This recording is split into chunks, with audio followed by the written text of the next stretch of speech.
right, it's 6:06. I'm going to call the meeting to order.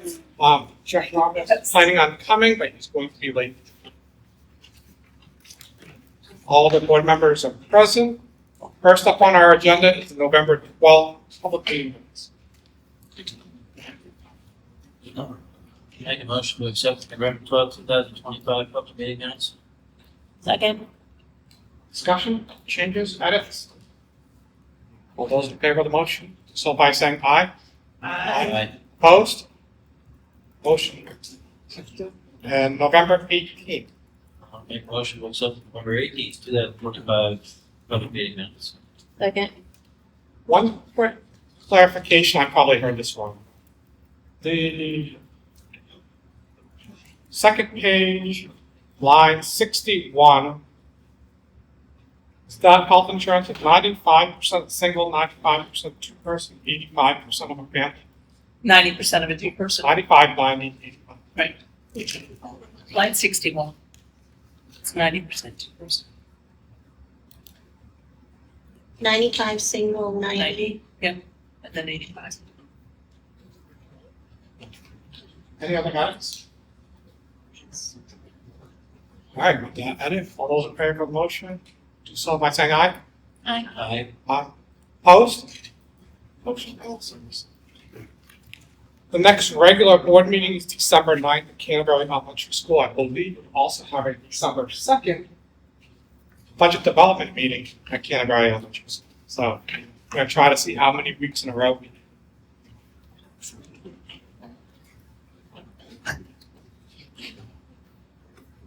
And I think, just for clarification, I think that 12/9 school board meeting is our only regular school board meeting for December. And it may also be the last time that we meet before, like a couple days before the public hearing date. So, all intents and purposes, not 12/9 dates, kind of like they definitely want to be done. You have to schedule one meeting as well. Don't have any schedule between 12/9 and it's like 1:30. Yeah, public hearings 15.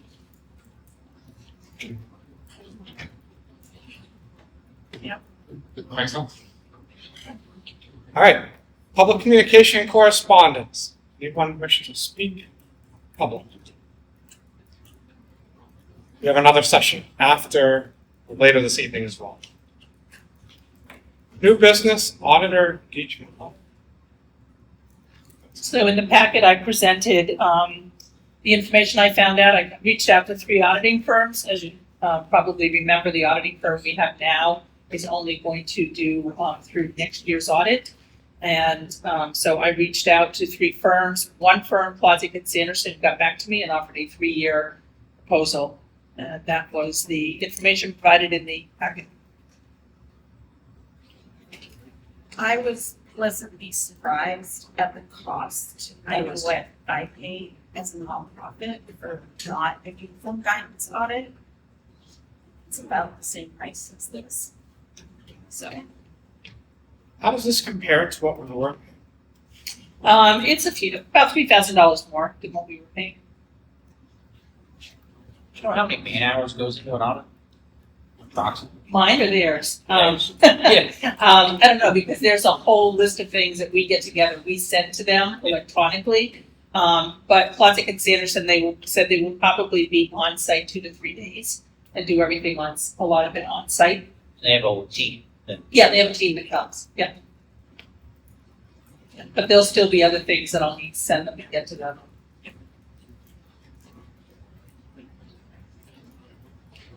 Right, so this is up for action. Make a motion, we allow business manager to get into the audit contract with Verge.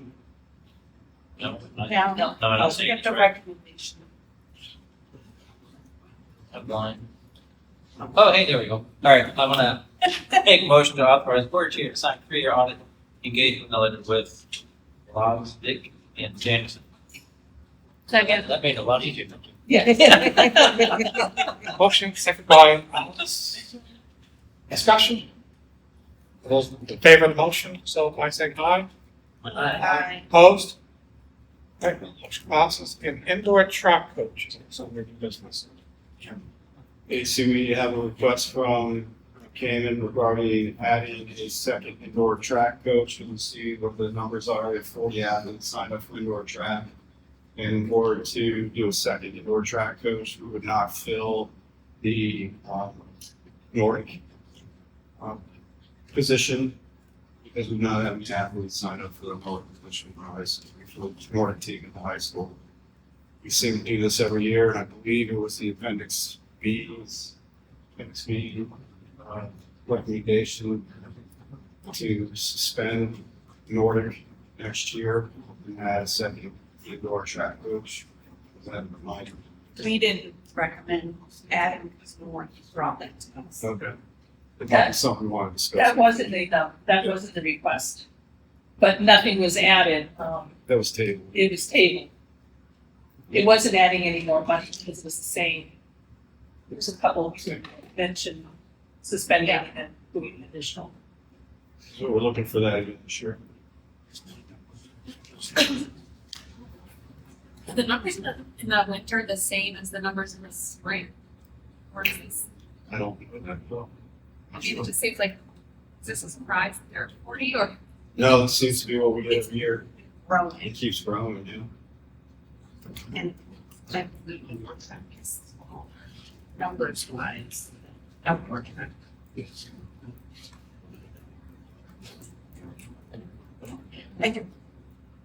think I'm in favor of it. I think the only thing I'm just thinking of next year is the cut. Whatever, suspending those, won't have anything. If we don't add this in overall to the budget, we're not gonna have, they can room in appendix B to do things like this. I guess you know what I'm saying. Sure. So I just think, I guess for me, I would hate to, well, one, I don't wanna cut people now. So I think that depending on next year, they can kind of know, like with basketball or some of them aren't being cut. I guess I'm projecting, might have to think about that. Not a fan, just.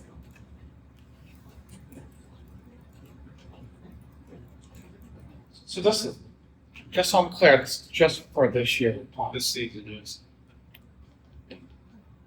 Yeah, I mean, I think we need to look at this again. Right, I If just, it's a real change. If I don't see this number go down. And I understand the need, but if we have another program that doesn't have numbers or any numbers, we should be. well, I'll make a motion to add an additional indoor track coach for the 25-26 season by utilizing the co-ed Nordic skiing stipend. I'll second. Oh, you can have it. We have a motion, a second. Further discussion?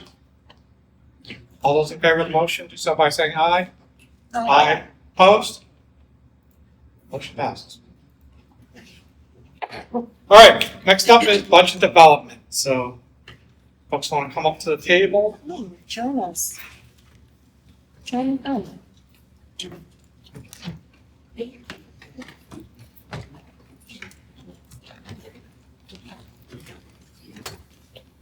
They're gonna be able to. And they have the same handouts. Yep. We did.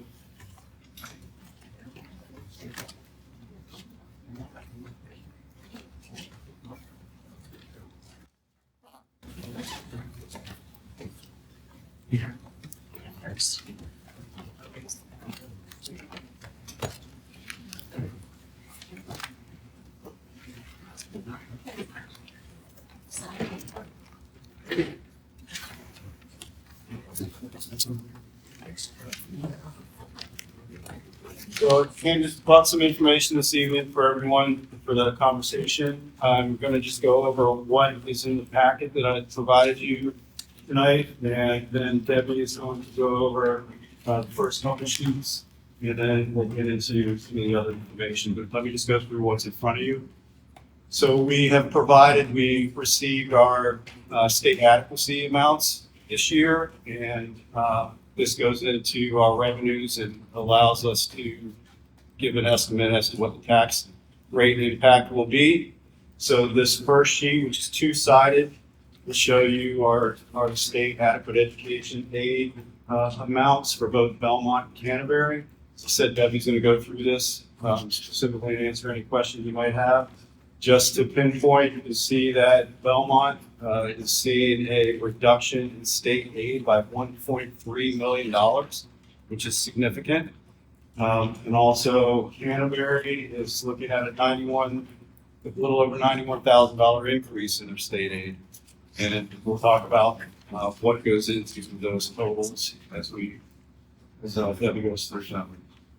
The next sheet is the proposed revenue sheet. And that's a two-sided sheet. That on the back side of that is the tax rate proposed as well. That is going to go over that. I figure we'll have that conversation before we start getting into some of the other information. The next sheet was a request to see what our total unassigned fund balance has been since 2019. So you have that information there for any questions you might have. The next sheet shows the percent increase for administrator salaries over the past 7 years. So you have that information as well.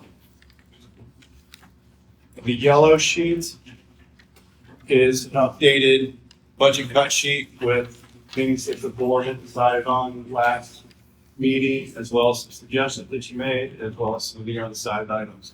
So that's updated from the last meeting, which I'm sure we'll spend some time on this evening. And then you also have a copy of the organizational structure of our robotics program, as well as the job description for the director. That's all the information we have in your packet this evening. So at this point, I'm just going to hand it over to Debbie to go over that statement sheet, as well as the revenues and the tax rate impact. So on the first sheet, when I'm comparing Belmont, the proposed for next year to the current year fiscal adequacy, the base ADM is the number of students, and it's the 24-25 ADM. And you can see that our ADM last year was 803.84. The year before was 857.63. So that's a drop of almost 54 students. And that's average daily membership in residence. So they take the ADM, the 803.84, multiply it by the base cost per pupil, which is $4,351. And they come up with base aid of $3,497,508. Then they look at our free and reduced count numbers, and we dropped 43.94 free and reduced counts. And each one of those is 2,441, which adds another 545,146 for free and reduced aid. The special ed aid, they kept the same count, 201.4, and that's multiplied by 2,229 cost per pupil for 448,927. The ELL ADM, we had 6 students in Belmont that were English language learners, so they get $849 per pupil. And then the home education ADM, the state is assuming that some of our home ed students will be participating in some of our courses at the high school, so they assume 1.05 at $4,351, which adds $4,569.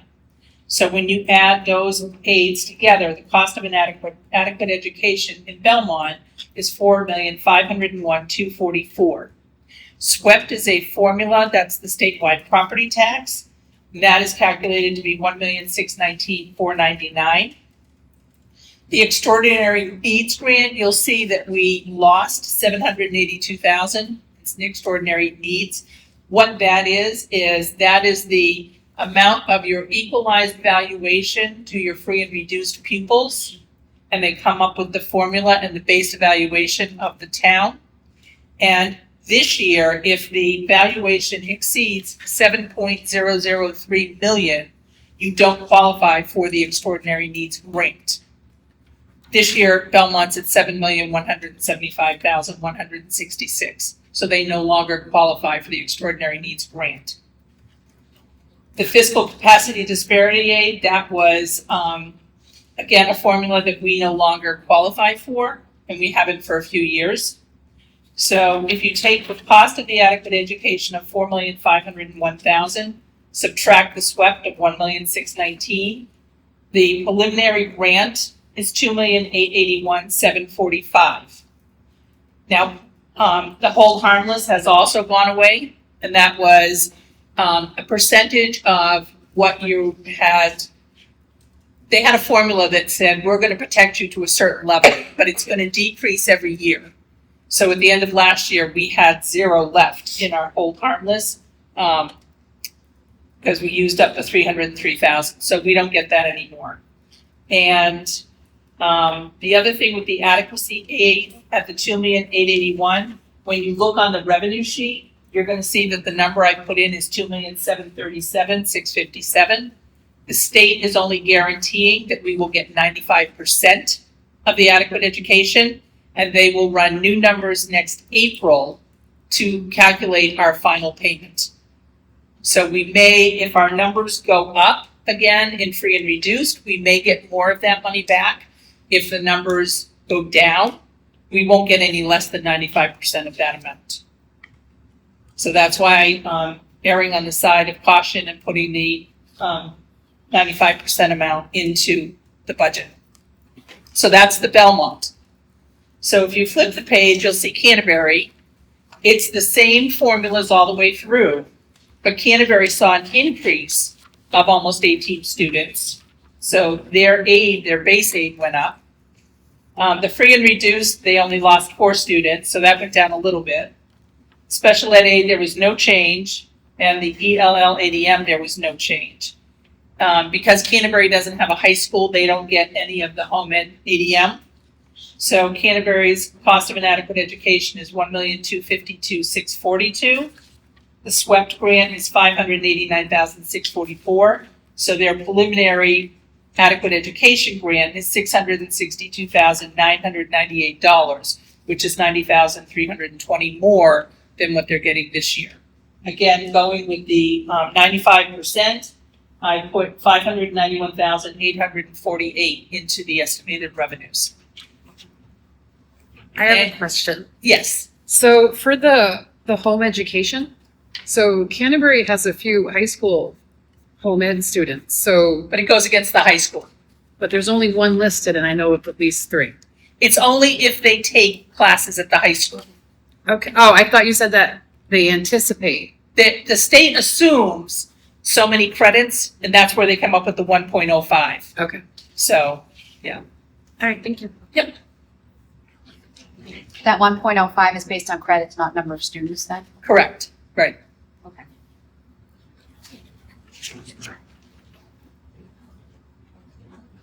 Any other questions about how the adequate education formula was calculated? I have another question. Yeah. So for the extraordinary needs grants, you said the cutoff was how much? $7.003 million equalized valuation. Okay. And then and you said Belmont's was what? $7,175,866. And what's Canterbury's? Canterbury's is much higher. Scary.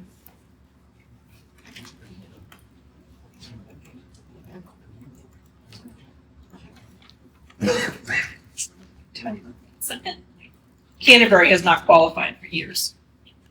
I was just curious. Yep, I can get that for you.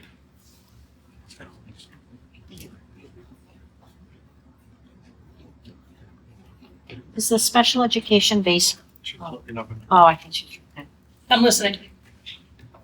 Is the special education portion based on the number of students from that town?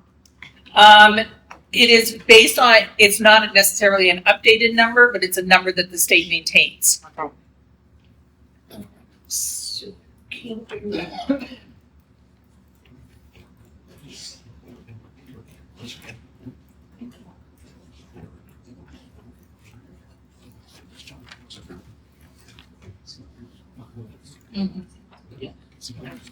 Canterbury is $16,841,224.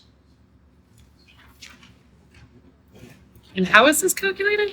That is equalized valuation per free and reduced. Okay, all right, Got it. perfect, thank you. Right. That clears it up.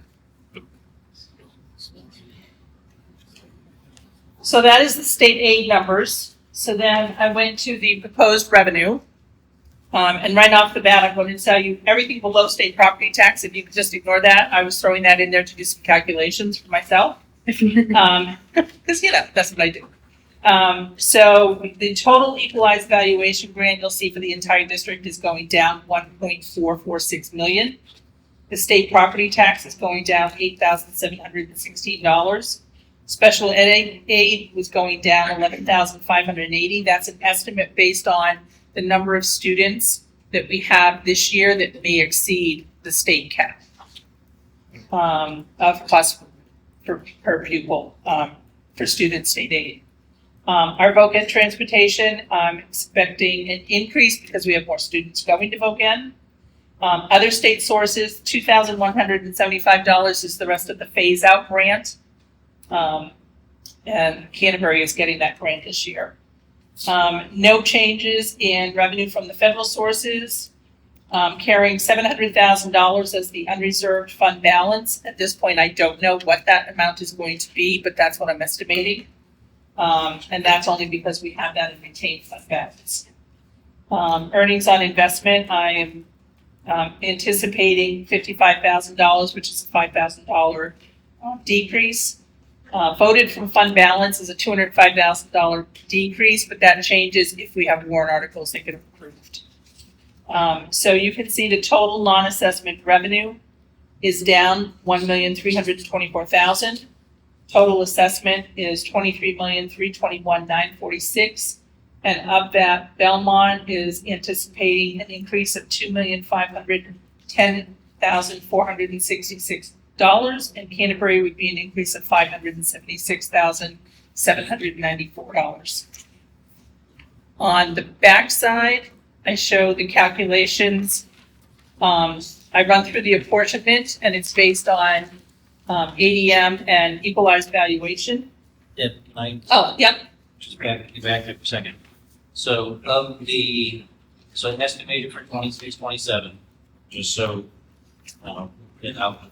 someone who's watching this. So of the approximate $29 million proposed, Belmont will be raising $17,525,000. Correct, plus the state property tax. Correct. Yeah. But of that 29 proposed. Well, it's a $31 million budget, I'm so I have to yes. put, right, but the operational is not. Okay. Thank you. Yep. I just wanted to slow you down so Yep. people understand. Yep. So when you take the assessment share and take out the town-specific revenues from the local adequate education and the statewide property tax, based on this year's valuation tax base, the local school portion is estimated to go up 16.63% in Belmont, 11.02% in Canterbury. The state education tax, which is what the state sets, is estimated to be 0% increase in Belmont and a 0.49% increase in Canterbury. And that gives a combined local and state tax of 14.98% increase in Belmont and a 9.86% increase in Canterbury. These are all estimates. And then at the bottom, I show what the impact would be on various property values. Can you refresh my memory as to why the valuation for tax base are different based on local school and state education? Because the local is without utilities and the statewide property tax is with utilities. Thank you.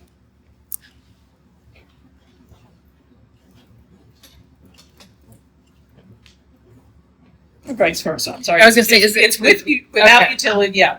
With utilities for the local share, without utilities for the statewide property tax. Because the utilities pay right into the state. Now, local, According to this, it looks like local has utilities and Yeah. state does. Local has utilities, state property tax does not. Because the utilities pay directly to the state. Thank you.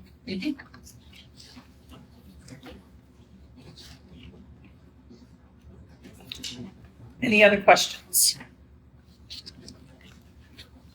I guess one question I still don't understand is, we're talking about the budget increase, 12,000 a year, going from 7.2% down to whatever, I can remember, say 4.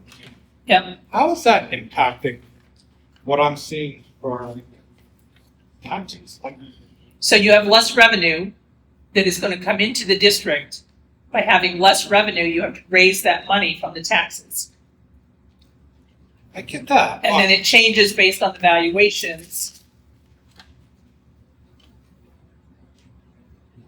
Let me ask this a different way. Okay. If we had, say, a flat budget, 0%. Yep. We're still gonna see significant increases in one of Absolutely. expenses. Because you're losing money in adequate education and statewide property tax. So if someone said, I don't want my taxes to go up, I want my school portion of my taxes to go up, we're talking like $10 million cut, like, 3.3 million. how much? 3.3 million Okay. is what you would have to cut for Belmont to have a 0% increase in their taxes. On the Based school on the portion. revenues that I have projected. Right, on the school. Well, Belmont's not having an increase on the statewide property tax anyway, it's just because it was 0. I'm at the town. Right, but you could still see an increase because of the towns. Well, you can still see, yeah, for the Right, towns, that's what I but for the school share, you'd have to cut 3.3 million out of the budget.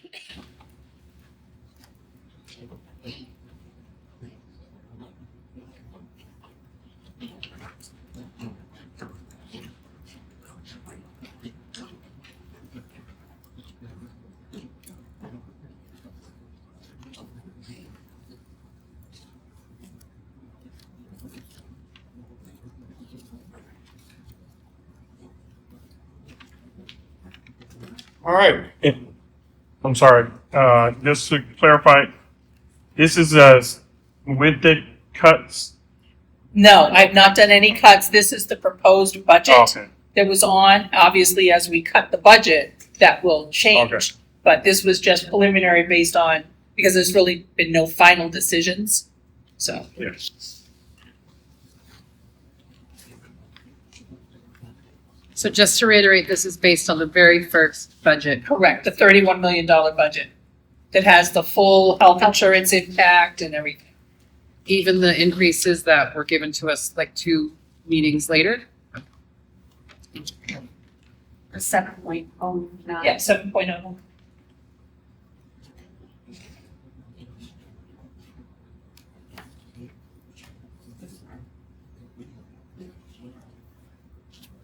So I know that you're not supposed to just look at tax rates, but I would have thought that the 7.9% increase would have resulted in significant, more of an increase on the tax bills.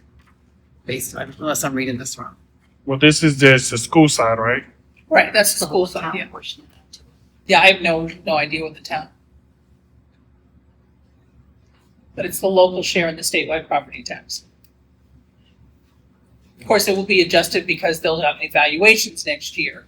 Right, this is just based on the valuations that I know being used for tax rate setting down.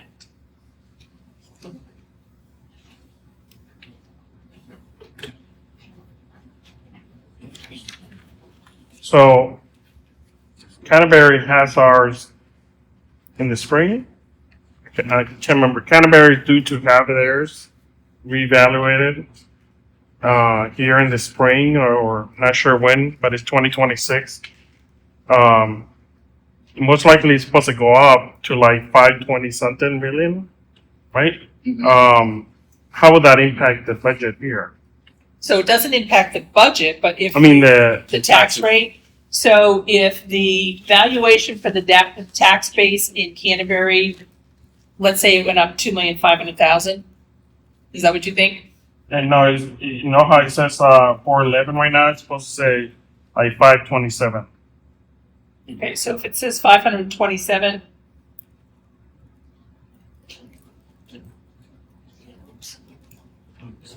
And these numbers are the equalized amount. So this is what the this is not DRA equalized. This is the valuation for tax base. That's not Oh. equalized.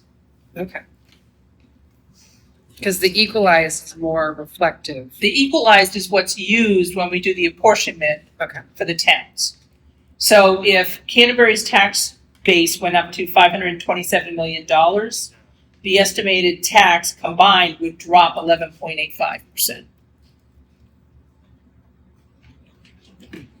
And that's from the 11 there? The one that you show the difference? Yeah, from the 9.86 down below the combined tax rate Would drop 5 points? would drop to 11.85. But the value of your home has gone up too. Right. Right. Basically, it's still there. So what increase you mean? No, if the valuation changed to $527 million, the tax rate would go down 11.85%. Because you've got more property to spread Yeah. all of that against. Yeah, okay. So you're actually gonna see a decrease in your taxes Yeah. if that's what the value goes to. Okay. You'll see a decrease in your tax rate, but not necessarily the taxes on your home if your value goes up. Correct, but if you're looking at a $400,000 home this year and a $400,000 home next year, it would go down. But you're right, if it's gonna be reevaluated, It's the gonna be valuation. big going up. It's just all, Right, we're raising the same amount of money regardless, it's just changing on what you've done to maybe improve your home or simply the eyes of the person looking at it, because I think Right. they like drive by at best, right? If they drive by. There's a lot of paved driveways that were there a couple years ago. Accessor gets up and walks around my house. any other questions on the revenues?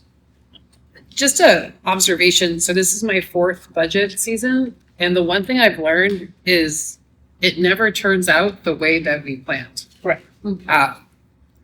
It's like I've seen it go significantly down the final one. This is all hypothetical. Correct. Based on the knowledge we have right now, fund balance is gonna change, the valuations for the tax base is gonna change. So those all change and they all impact the final rates. Another way to look at this, and I have family in town, and that's on, well, they might question, why does my tax bill keep going up for education? If it didn't, we wanted to stay flat. We would basically use 3.3 million. We would basically take everything on both sides, including all those risks. And then we'd probably be looking at another 1.7 million. So, say you estimate 100,000 per teacher, which is high, not less than salary reduction, but just ballpark. We're still talking another 70 plus. So we're basically cutting. At some point we got to cut all sports as well. So we cut all sports. 30 positions. And it could tell. 0.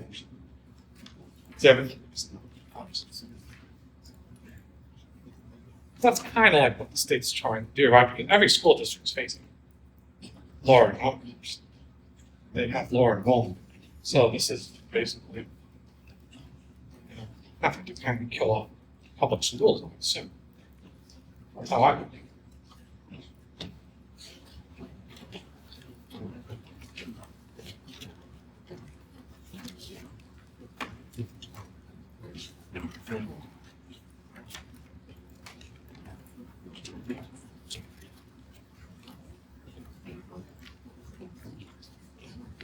Other questions for Gabby?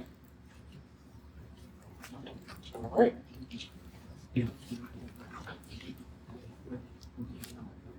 What is this next page? So the next sheet is showing what our assigned fund balance was in 2019. That last line is what my backlogs like that. The 2025, is that fiscal year 25 to 24? 24, 25, yeah, fiscal year ending June 30th.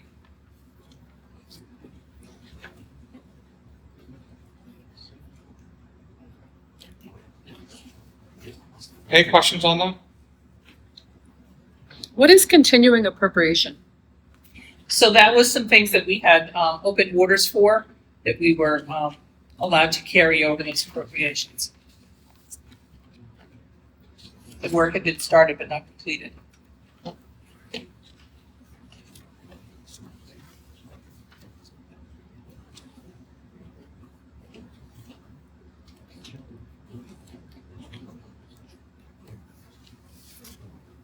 All right, next page. It shows the percent increase over the past 7 years for the administrator contract. If there's any questions, there's some anomalies in there before it involves, if you were on the board at the time. Over the past several years, there were market adjustments that were made in order to bring those positions and those salaries up to a competitive level in the region in comparison also to districts our size. That's why some of those numbers are off. There's some anomalies throughout there. And plus employee turnover. So for example, the principal of CES, that would probably be the year that Mary had retired. Yes. Okay. Same thing with the director of information technology. You can see there. That's the year you had the job? Yes. You compensated him well, didn't we? Thanks. Very well. Thanks for bringing that back to us. Good time.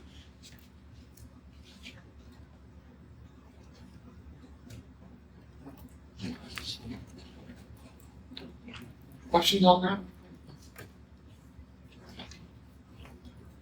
All right. The last section of robotics. Yeah, so that's for information at this point. People have a chance to review that. That's the organizational structure of the robotics program. And you also have the job description for the director. That position is up for discussion this evening or next Tuesday. Michelle, what's the specific?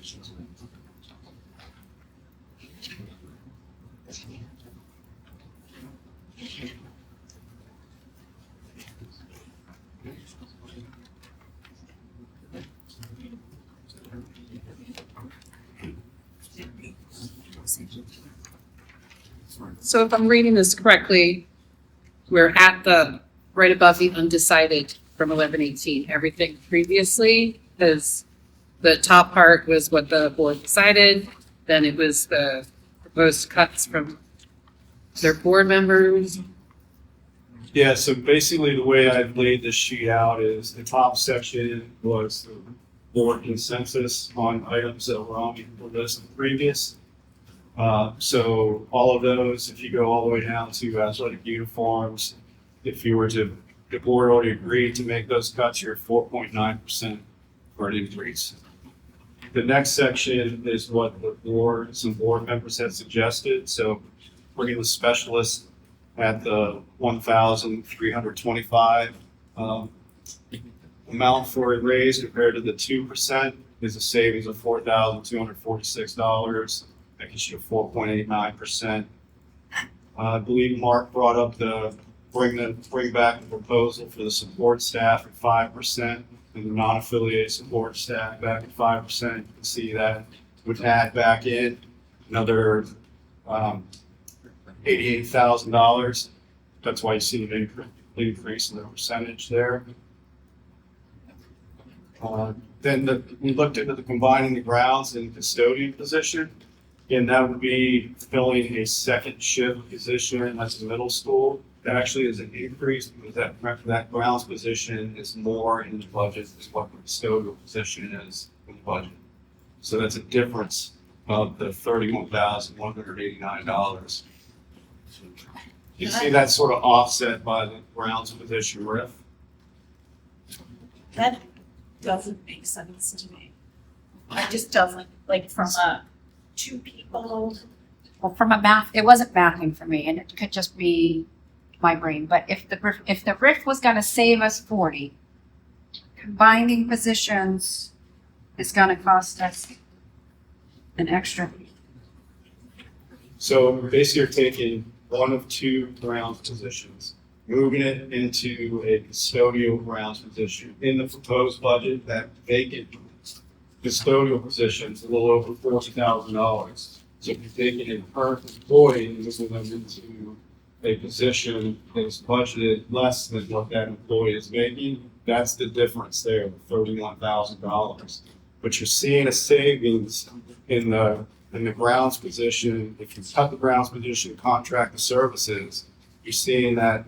So basically offset with $38,000. I see. $39,000. Okay, so So I guess I had assumed we were combining that position with one of the ones that we hadn't filled yet, not moving somebody into that position. that's basically what you would be doing. You'd be taking a grounds position and moving it.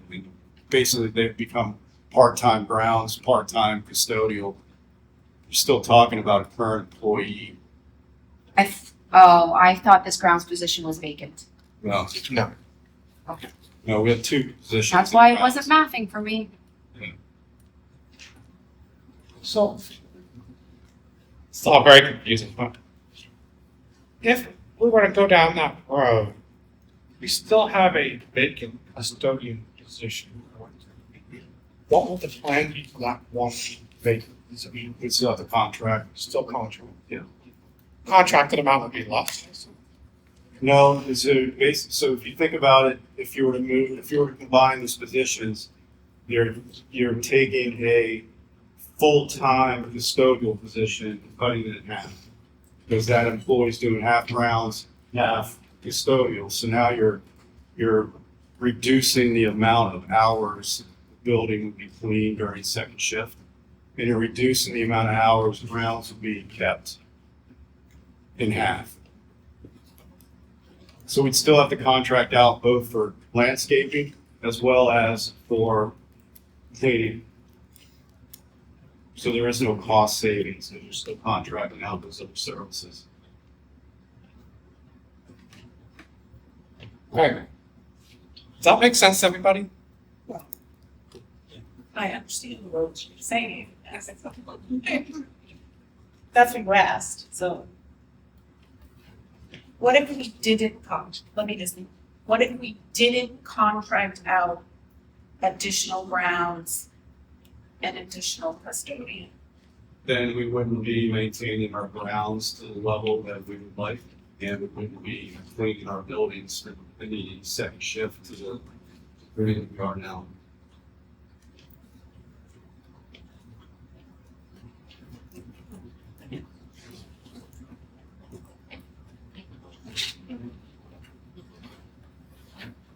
I can put it right.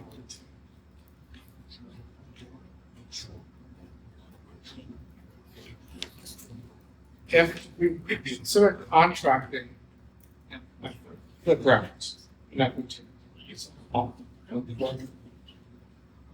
going from 2 to 1.5. That is, Sean, You gotta top that. Yeah, we can really get it on six.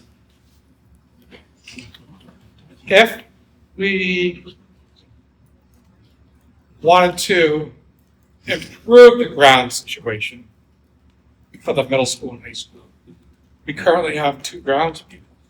If we didn't use an outside contractor, we had that one of those grounds people split the custodial and grounds.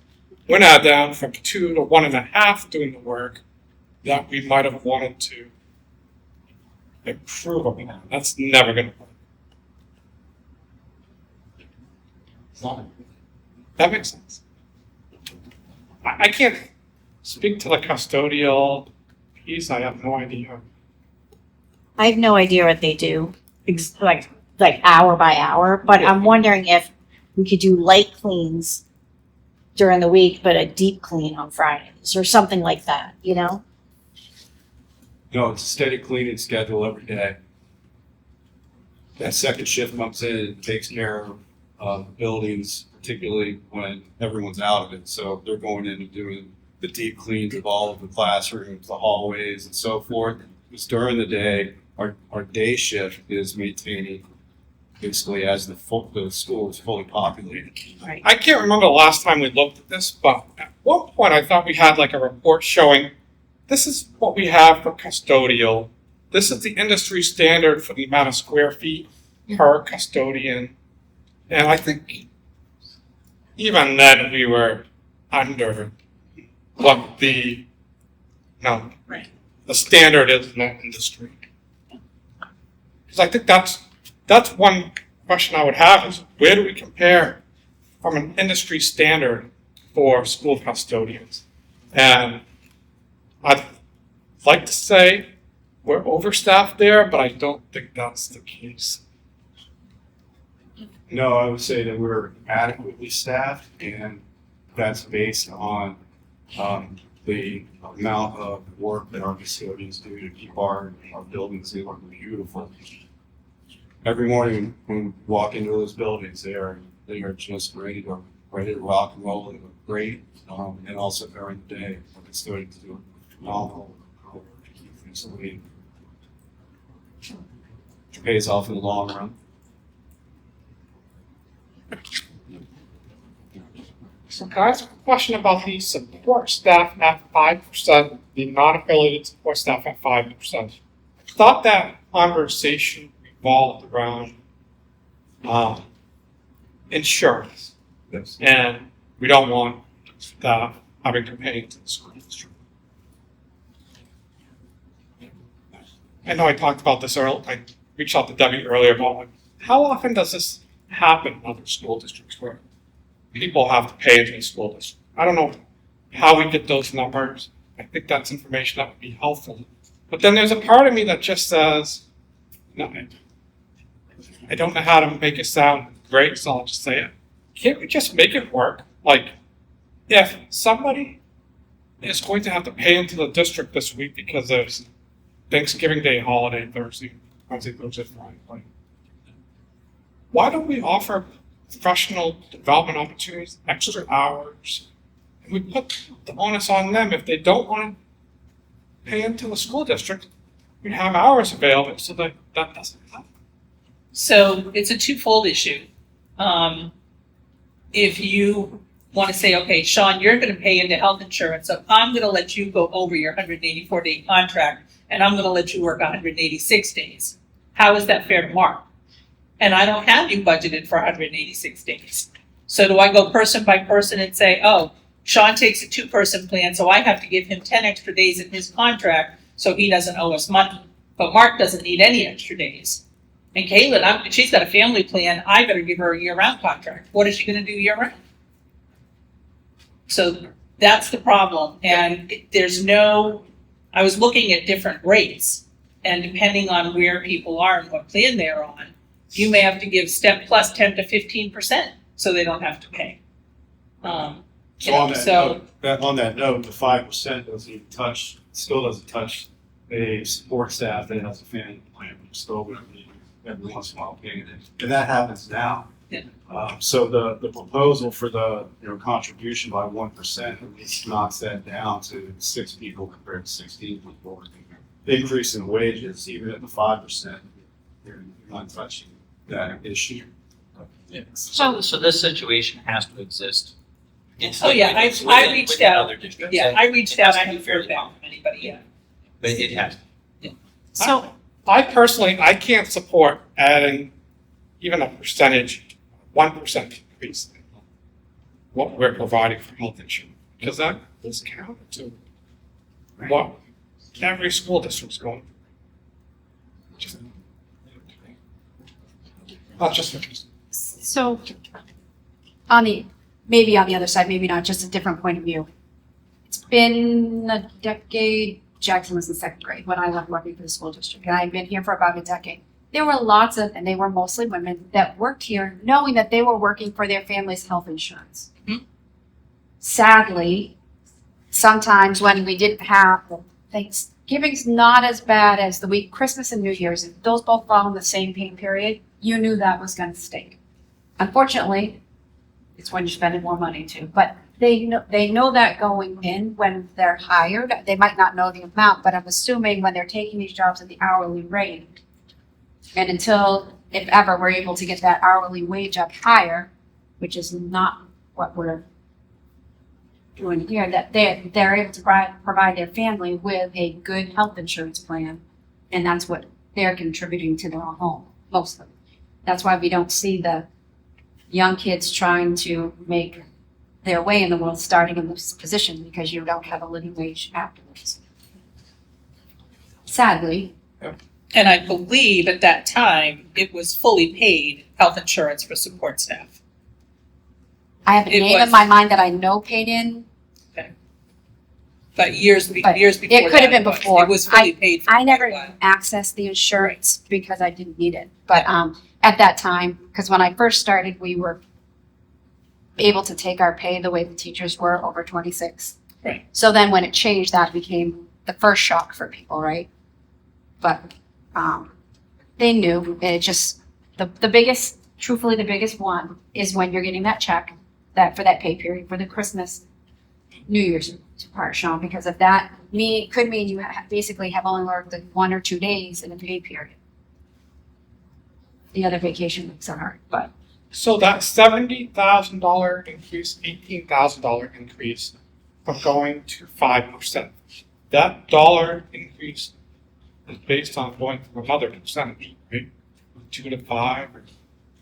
That was based on adding 50 cents to the base salary step of the support staff salary scale, which is not to average 5%. Yeah, I mean, Wait, what is step,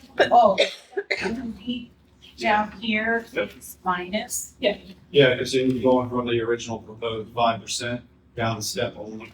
oh, okay, thanks. So, I think, but the other thing we were talking about was even the paying for health insurance. I think potentially, I can't speak to the teacher's contract, but raises in any, whether it's step change or we talk about the administrators, wage, or salary. The increased cost of health insurance is gonna impact everybody to have less engagement, right? So support staff going up just a step change, everybody's gonna be reduced, right? I mean, for support staff, so you just do a step change. You just have to be aware they're going to be getting less money in their pocket. Regardless, whether they pay it or not, I don't know on the administrator. I don't know if we ran those numbers, but the 1325 that we had looked at, would administrators have to pay in if like what's the average cost of the health insurance? So looked at that, so if it was flat for the administrators and specialists, every one of those employees that fall in that category would be losing money. Correct, because everybody will At be. the 0% increase, at the 1,325 increase, again, this is administrators and specialists. There are several positions that are cutting it close. Everyone will not be losing money, but they're very close depending on what they take for their tax, what taxes they're taking out of the paycheck. So, and then the 2% is clearly a little bit more safe when it comes to not losing money next year. So we did take a look at that, because I know that's on the list.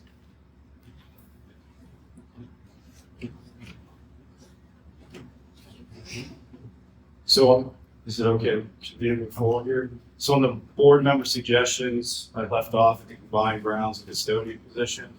The request for 4 administrators to go back into their budgets and look at them. That's Beverly Pumpton at Curriculum, Van Hill at BES, Matt Fitch at BHS, and Aaron Pope at BMS. You can see that they went back and they looked at their proposed budgets and came up with those cuts. You can see what specific cuts were made, and that gives all departments as well as building administrators came in level or under. Questions? So, Belmont Elementary School karate program, I have no idea how many students are in it. I think it's been around for 20 years. You couldn't find $800 in paper or supplies or something to not cut program. It's not about the money, it's having the instructor. We don't have an instructor, so we're not gonna run the program. You mean we don't have an instructor right now? We haven't been able to find an instructor. So Oh, we had somebody on the hook with their liability insurance that they can carry on their own. They weren't interested in moving it, so we part of this is vacant right now. How long has this been vacant? I want to say it's just this year, when don't quote me, it's just this year, right? Just this year. How long has it been in a budget? Old days, it was like an activity account expense. I don't know, it's been here since I've been here. And that gentleman who was even older than me did it, Over probably saw him around, said something, but I know. It was a good program because it worked with kids that were eating, but if we don't have somebody running it, then Right. That's why it's on this list. probably is retired. So the cost for the person to run it that we offer to pay was $800? It seems very low. It was back when, it was once a week for a certain period of time, a certain number of weeks. The program ran 2 or 3 times throughout the year, different kids, so different, I would have called them at-risk students maybe. It's run through our school counseling department. Yeah.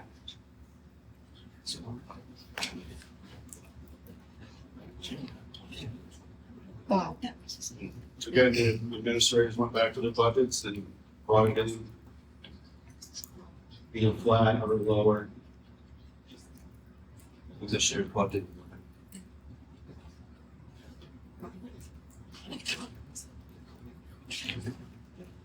And then the rest are all items that the board hasn't decided on, so tried to configure this sheet to represent what's been decided by the majority as well as suggested by the board as well as what still has not been decided. So at any point, the board can engage in a conversation. Debbie can punch numbers along the way if necessary, if we decide to do something. So we're prepared to take on this list, continue the conversation that we did, that we have been discussing. So, what did we decide about the school resource officer? you decided to keep that position. Gave you the green light to move forward with the hiring process. However, in my opinion, all of this is still on the table, even what you decided on, because you never know what would happen at the deliberative session.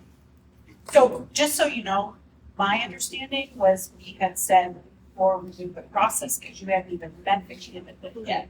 So I didn't know that meant it was on the table. I'm just telling you from my lens, I didn't know we had decided that, but maybe, so. It's almost like more agenda last night for Belmont, or SRO, like remembering. It was they discussed it the last Tuesday when we were here. Yeah, it was at their Monday meeting, it was a conditional offer. Conditional offer, and I'm sorry, not, it doesn't pass. not yesterday, last Monday, was an additional offer. My team, our team, met with the candidate yesterday, so just following through with the hiring process at this point. It was very upfront, both the Belmont Police Department and the candidate, that this is not off the table during budget discussions. However, we have the monies for this year, so, working with the Belmont Police Department, talking to the chief today and one of the lieutenants today, met with the candidate yesterday. So just being up and up with everyone. I'm struggling with the hiring process because I don't understand how they can go to the select board with a conditional offer when we've never met the person. I get that they are employees of Belmont PD, but how can you offer a position to someone when our staff hadn't even met them? I understand, raise the flag for me too, so. I don't know. I don't know this person at all. I also saw it in the Daily Sun, from October 27th, where it was referenced that this candidate was in the final stages of the hiring process to start as an SRO at Belmont High School. And so, I don't know. That I'm having a tough time with because that was all announced because Belmont was doing it, but it's we're paying for it. Yeah, it just feels like the whole process has been awkward. So did we have, is this person starting? No, Okay, so where are we at? this person is not starting right off the bat because they need to go through the police process in order to even to work for us. Meaning, my understanding is they do a conditional offer, which is last Monday, and swear that candidate in as an officer, and then they have to go through. And we can talk more about this if we want to get specific with the candidate, but their process is still in motion, if you will, is that the candidate still needs to go through what they call the law package in order to get certified. Are we paying for that? No, my question. No, we You can will. tell how happy I am with this process. I made it clear today that we are only paying for when that SRO is working in our buildings. Compared to, we're not paying for the office, the candidates that we have. So that is one of the things that has to happen is this individual still has to go through the game. Which is how Well, long? that's a fairly large chunk of time. No, this is because the candidate was a previous officer, so it's Okay. basically reinstating the certification, so they only need to do that enforcement, the law enforcement, package compared to the entire academy.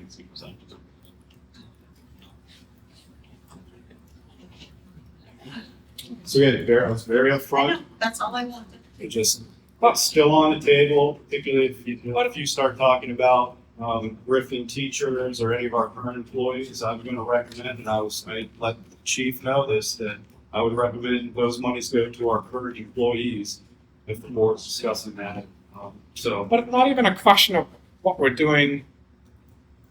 It's multiple questions here because one is we have budgeted for the position this fiscal year. Right. So it could be in a situation, I don't know what the rest of the board thinks, but you could hire somebody and then not fund them for the next fiscal year. Like, so a lot of scenarios I don't think we can consider. I'm You still can hire stuck for on this the year. process, so Yeah. I can't go. It's just. Yeah, Is as much this, as you're in the is budget. this process different than the other times when we've hired the SRO?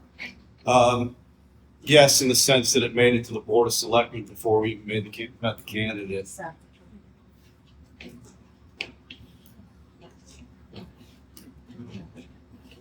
So yes, that's different. Normally that candidate comes in to meet with you folks first. Absolutely. Because we flip the bill. And then that person is working in our buildings almost on a daily basis. I just want to throw one more thing there for this. Kate, sorry. There is a Department of Justice grant that our school district is eligible for that would pay for an SRO. I don't know if that's something that we would consider. Yeah, and that's come up, Caitlin, in the past, going for that grant. You're committing to sustain that position if you accept that grant, meaning you might have that grant that pays for your SRO for 2 to 3 years maybe, but your commitment to that grant means that you are going to continue that position at the end of the grant. And I never commit to a position on a grant that we don't know potentially would be funded. So yeah, it'd be great to have the SRO through a grant for 3 years. However, your commitment letter is that you will fund that position when that grant expires. And there's no way I'm going to commit taxpayer dollars when I don't know what that looks like in 3 years. You might be seeing another $1.3 million revenue shortfall from the state. I can never commit to any type of position that's grant funded where you have to commit future funds that we don't know what that year is going to look like. So gamble on not willing to pay the taxpayer monies.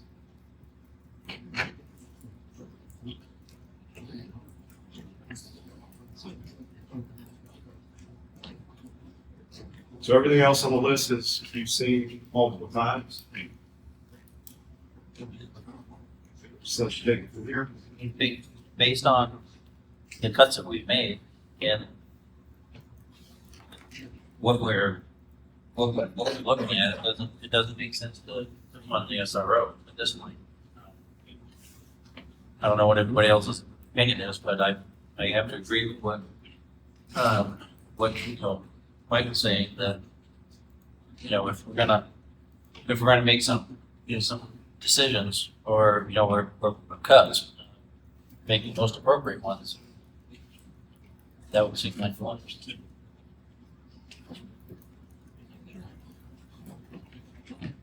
I'd love to hear more feedback. I mean, I'll add my own to that. I value that position extremely from past experiences, but I think every situation is different. Every hire is different.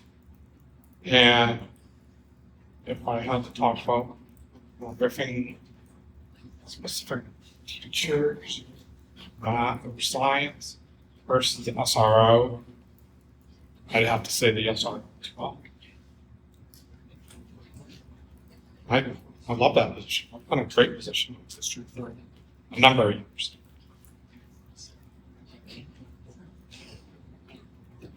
Love to hear other feedback.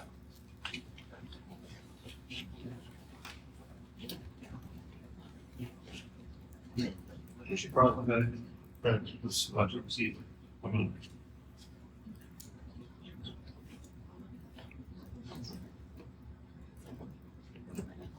Whatever. I wish there was some data on the different things that we've seen that the SRO was present for or able to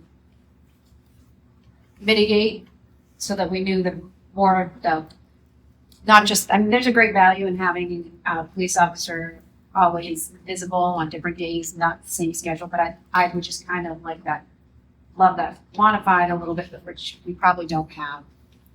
I will say we do have an SRO report we give annually Okay, where they give a one-pager on what they've encountered. Yes, it's definitely, it's a valued position by all means at the high school or the middle school. Spend the majority of the time at the high school. Those hours vary. It's a part-time position, so there were a certain number of hours that that person can work. That those hours were flexible based on the needs of the schools. As for daily data, that's not something that we track because the day varies so much. would it be out of line to ask Mr. Fisk, since he was here, about his feeling of safety not having one in the building? I think Mr. Finch is going to say Mr. that Finch. it definitely has a high safety value to an officer being in the building. it's called a resource officer, and the best people in the positions and officer suite is a great benefit to us. They are 90% resource and 10% officer. But having that presence in the building is very motivating.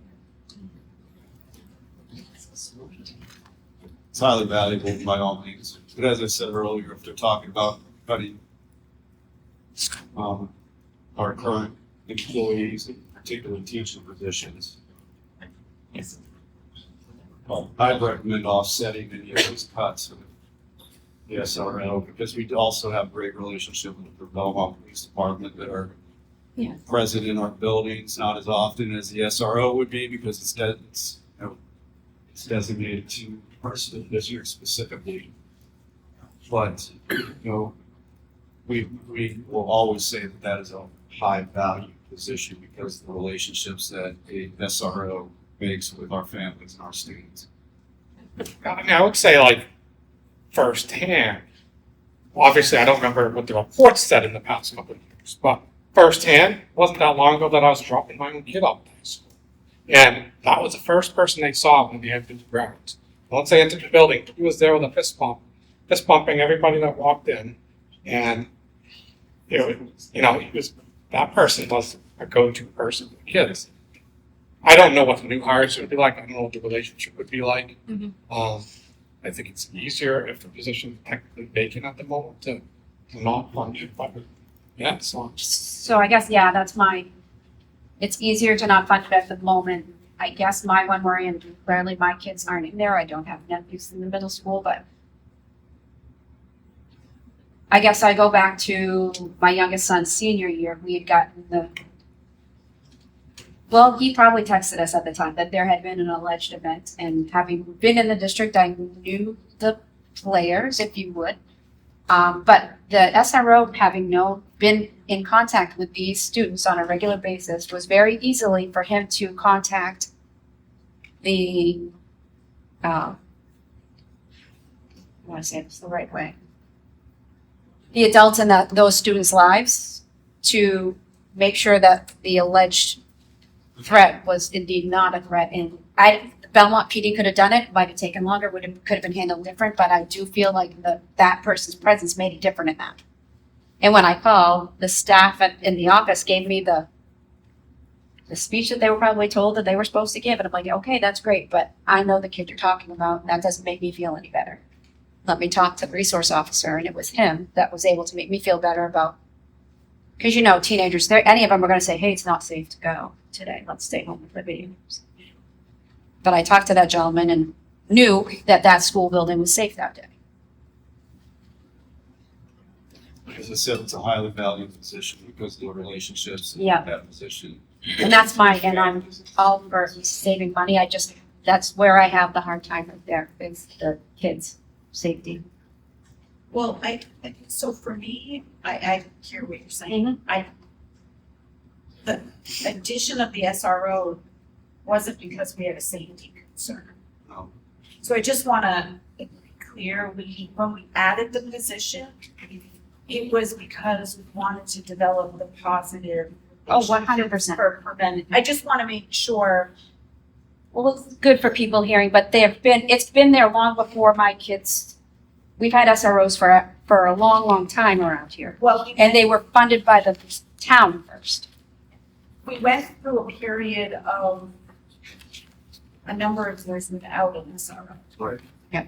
So that Because back when I was talking about, the town funded it. yeah, I think there was an interim There was period an interim between when the town between the stopped. And that was, I can't speak on behalf of the town on why they were there, and it's 100% so effective for kids to see a police officer in a positive light, because too many times when you see an officer, it's not in a positive experience when you're in a car accident or have a family emergency. But on those rare instances when you need somebody for safety or an emergency, that's why they're there. Yeah, when the town funded it, there was also, that position was on call as well for the police department, so it was doing regular patrol work as Yep. well. So there were times that, the call was for the police department response compared to being in the schools. than we had. Those positions were vacant for a while, and there was definitely a need there. And the school district and several board members that are currently on the board, we opted to fund a part-time position in order to get the SRO back into the buildings. We have struggled finding candidates because it's a part-time position, as well as because of the role and responsibility is very different than a patrol officer. And then just to confirm, the total cost of the year for the SRO is $39,585. Thank you. They'll be on the next sheet. Last Yep. week's. Thank you. It's the same amount. I also struggle with, don't know this person. So if this was Officer Steve, like, hands down, like, was my son's speaker at Betsy, like, he was everywhere and such a problem. So it's hard for me because I have seen, not here, but in other places, not so effective school resource officers. Again, not saying this is the case with whoever this person is, but there is a piece of me hard for me to wrap my head around funding something that we're getting. Yeah, Did you like the candidate? the timing is challenging because we're making some really difficult decisions here. Okay. If this was in any other season, the other season might be an easier conversation to have. We're really making some difficult decisions right now, so timing is not great. Randy, your question. Yeah, did you like the candidate? How did it go when the team met? Well, It went well? Would you recommend this person to be the SRO? I'm not going to confirm nor deny that question or answer that question because I feel it's non-public in nature. Okay. So That's a good, To move on, I would love to just kind of set this aside. Well, we have some opinions already. Let's set it aside and see where we land. But he talked about the special ed education position. It goes away, but they'll find a way to fund it. Could it be the same way? We hire this guy and we love it, like, or 80, I don't know. Man and woman, whatever. Yeah. But, say we like him, is there a way we maybe find it in our budget to fund that position? If we cut it out of this budget, we do that with a special ed position that we keep, how is this one funded, Debbie? How is it funded right now? So what bucket does this pay? Out of the operating budget. So we're operating with- Operating budget? Yep. So, it's a I lot. was just saying, if you got great with the special ed, you don't go special ed, we have this SRO officer, we don't budget for it, but somehow we find it's a very important thing. I'm not in favor of cutting it, but let's get real people. We gotta make some serious hard choices. We're either gonna cut teachers or we're gonna cut this position we don't even have a hire for, when we hire her. Somehow we could find it in that budget next year, like Michael did for one of the other positions, so we could find it in the budget to fund that position. So I'm sick of just doing circle talk. Let's make some hard decisions and get this on. Can I make a suggestion that actually doesn't involve any of us at this end of the table? I feel that the board probably needs to meet this candidate as far as this, instead of worrying about next year for this candidate, you all need to worry about whether or not you want to use this candidate for this year.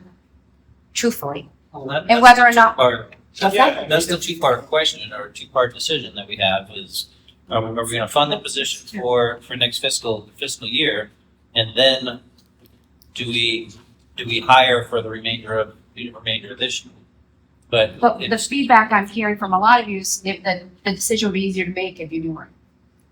we don't, or the board doesn't meet the candidates, if I recall correctly. No, more than happy, can be more than happy to come meet with the board. And if he's coming to meet with the board, then that would be the recommendation of our team. Because he wouldn't be coming in front of this board if it wasn't a recommendation from the team that has met with him. I guess I have some other thoughts on this page that I want to get to before I make a decision on this on our own. But one thing I would say is, if we're not going to fund the position next year, we don't think we are. I have no interest in hiring the person now. Rather to return that money back. I agree. All right. can I just go back up a little bit under board member suggestions? We had specialists, we had support staff at 5%, not affiliated support staff at 5%.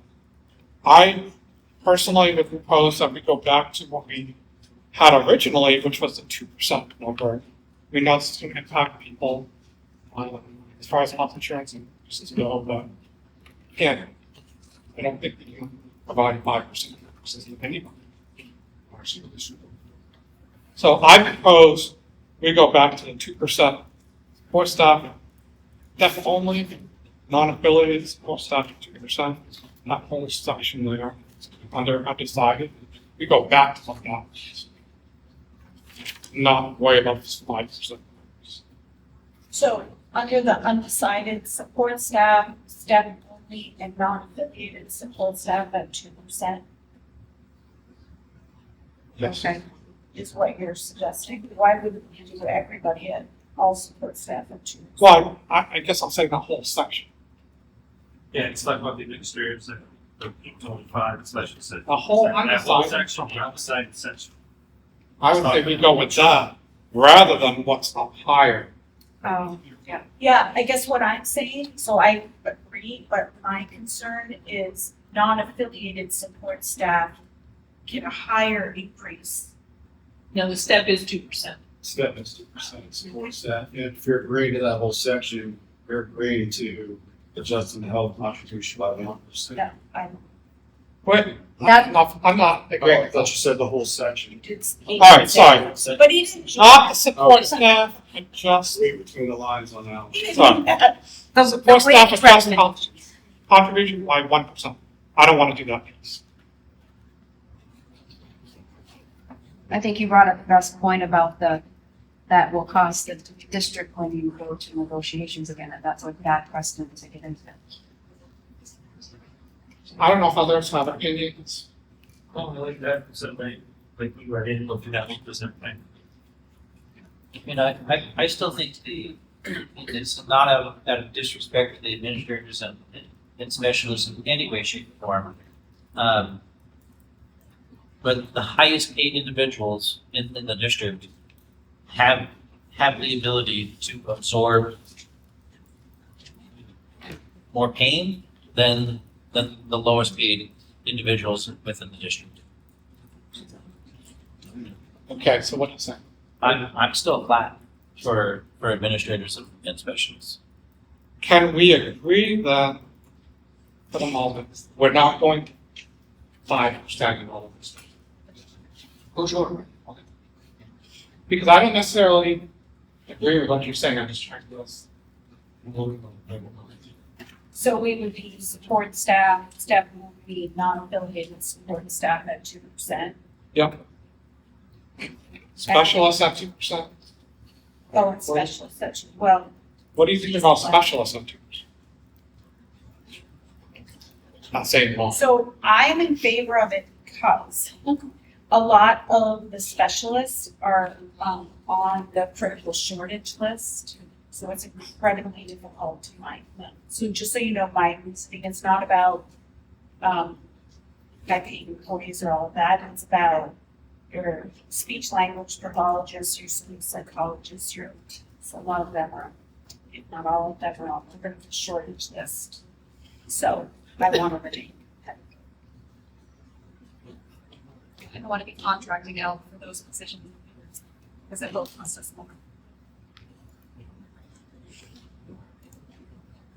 But I think we have to agree that whether we do it 0% or 2%, 5%, still that potential that they're going to find greener pastures. Oh, yeah. Right, I just don't want to be because we say, I'm giving them anything.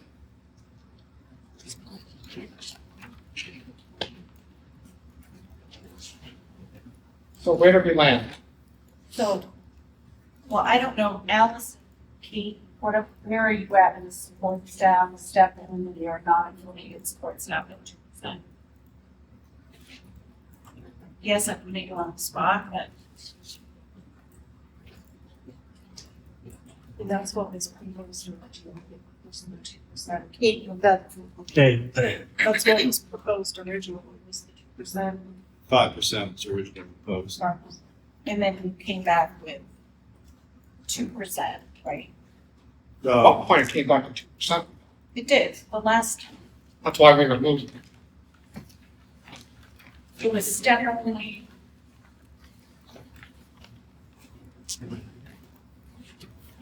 That came back to what the board asked me to go back to. You argued that's been a 5% increase instead of 2% last month. So the original budget had 5% in there. But then we'll start talking about that, the board suggested what does it look like when we were to do step only as well as 2% for non-affiliated support staff. But you gave that to us on 12.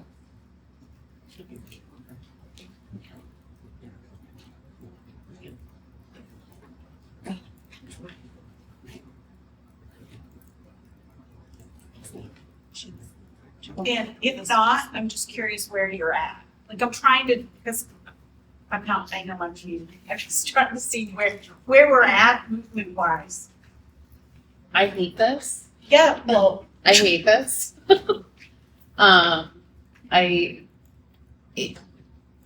If that's where we need to be, then that's where we need to be, I guess, is where I'm at. That's why I'm not.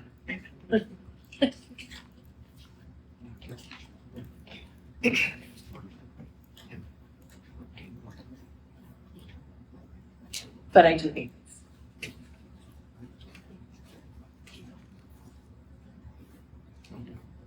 All right. So we're gonna set the administrators off to the side. That makes sense. do we agree to non-affiliated support staff at 2% and support staff at 2%? I think so. Yeah. Yes? I agree to what? I'm sorry. You can barely hear back there. 2% for support staff, non-affiliated, step change for support staff. So specialists at 2%. No, Just, No. we haven't You figured haven't out. agreed to specialists at 2%? no. No, Okay. Support staff, step only, non-affiliated support staff at 2%. Okay. The middle two in that Yeah, yeah. undecided from 11-18. So that makes it a parent. So, yeah. Step only increase for support staff. Yes. Correct. Okay. Which turns out to be 2%. it's 2%. I just, Okay. that's important for me because I don't want to give So it is 2%. non-affiliated in this. Nobody's supposed. And just to add, also, I do not want to add the 1% for last. Saves money. I agree. Isn't it this morning? So basically, the bottom three of that undecided go, not going with the last. So just to Yes, confirm, yes, no. understanding the 2% would result in 16 people having to pay us to work here? Step only? Yes. Thank you. So what I would like, she probably said this when I stepped out, but can we give them things to do over the break? I think I'll pass. Conversation already. Like just, I mean, So, yeah, and as I explained to Sean, the problem is you have to have days to their contract in order to pay them. And then you pick and choose, you're gonna be short, so we'll let you have days, but you're gonna be safe, so you don't need days. Yeah, so the example we got was, is it fair that I give additional hours if we don't give them to others? okay.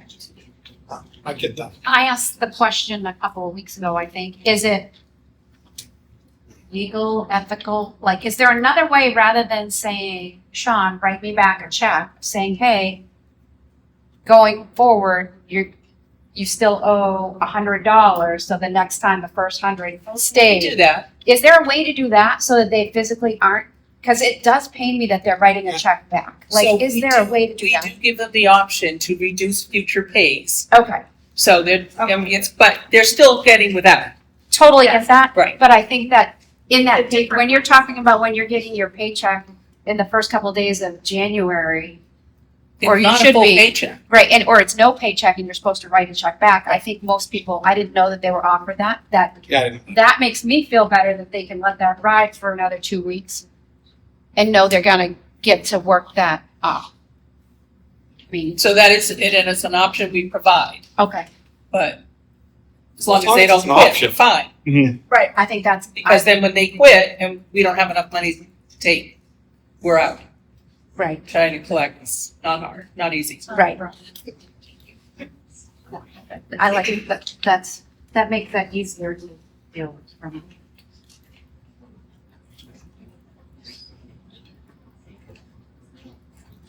All right. Michael, did you ask me? I'm sorry. So even the 1%, it would only add to the budget 6,500, and it will reduce it from 16 people to 6 people, Maybe not. Yes. right? I'm not in favor of doing that. I know. I know you said that. I don't know what I'm. I was just trying to say that that makes a huge impact on 10 people in the school district in retaining them. You know. At the same time, it's gonna have a huge impact when you go through your teacher's contract. Yeah, when you go to the CBA, It's far more than that $6,500. yeah, It's Yeah. not heard of pretty good. yeah. That's So why. I understand why Sean's saying, no, the 1%, yeah, it stinks for those 16 people. It's gonna stink for 2 towns, a higher cost. Well, this is for the support staff, right? Yeah, and right now, the teachers are on a much better and more expensive plan in the support center. So they want 95 or 96% in the support center, we'd still say more. At the same time, it sets a precedent.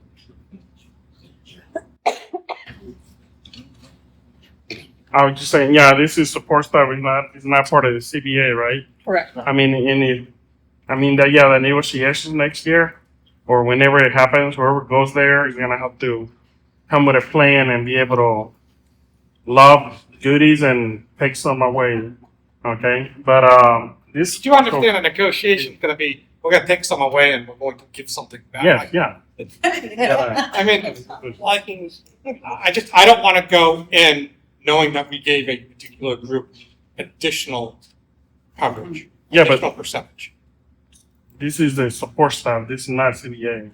No, but they will use that And as we'll use that leverage, information. as bargaining tools. Okay. Use a more positive word, somebody. Yeah. I certainly would if I were them. Yeah, thank you. Well, that's when negotiators that come in, hopefully do a good job. But yeah, I was just saying that's the 10 people that it would help retain them.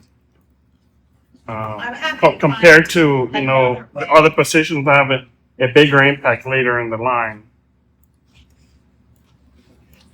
Understood. Saying.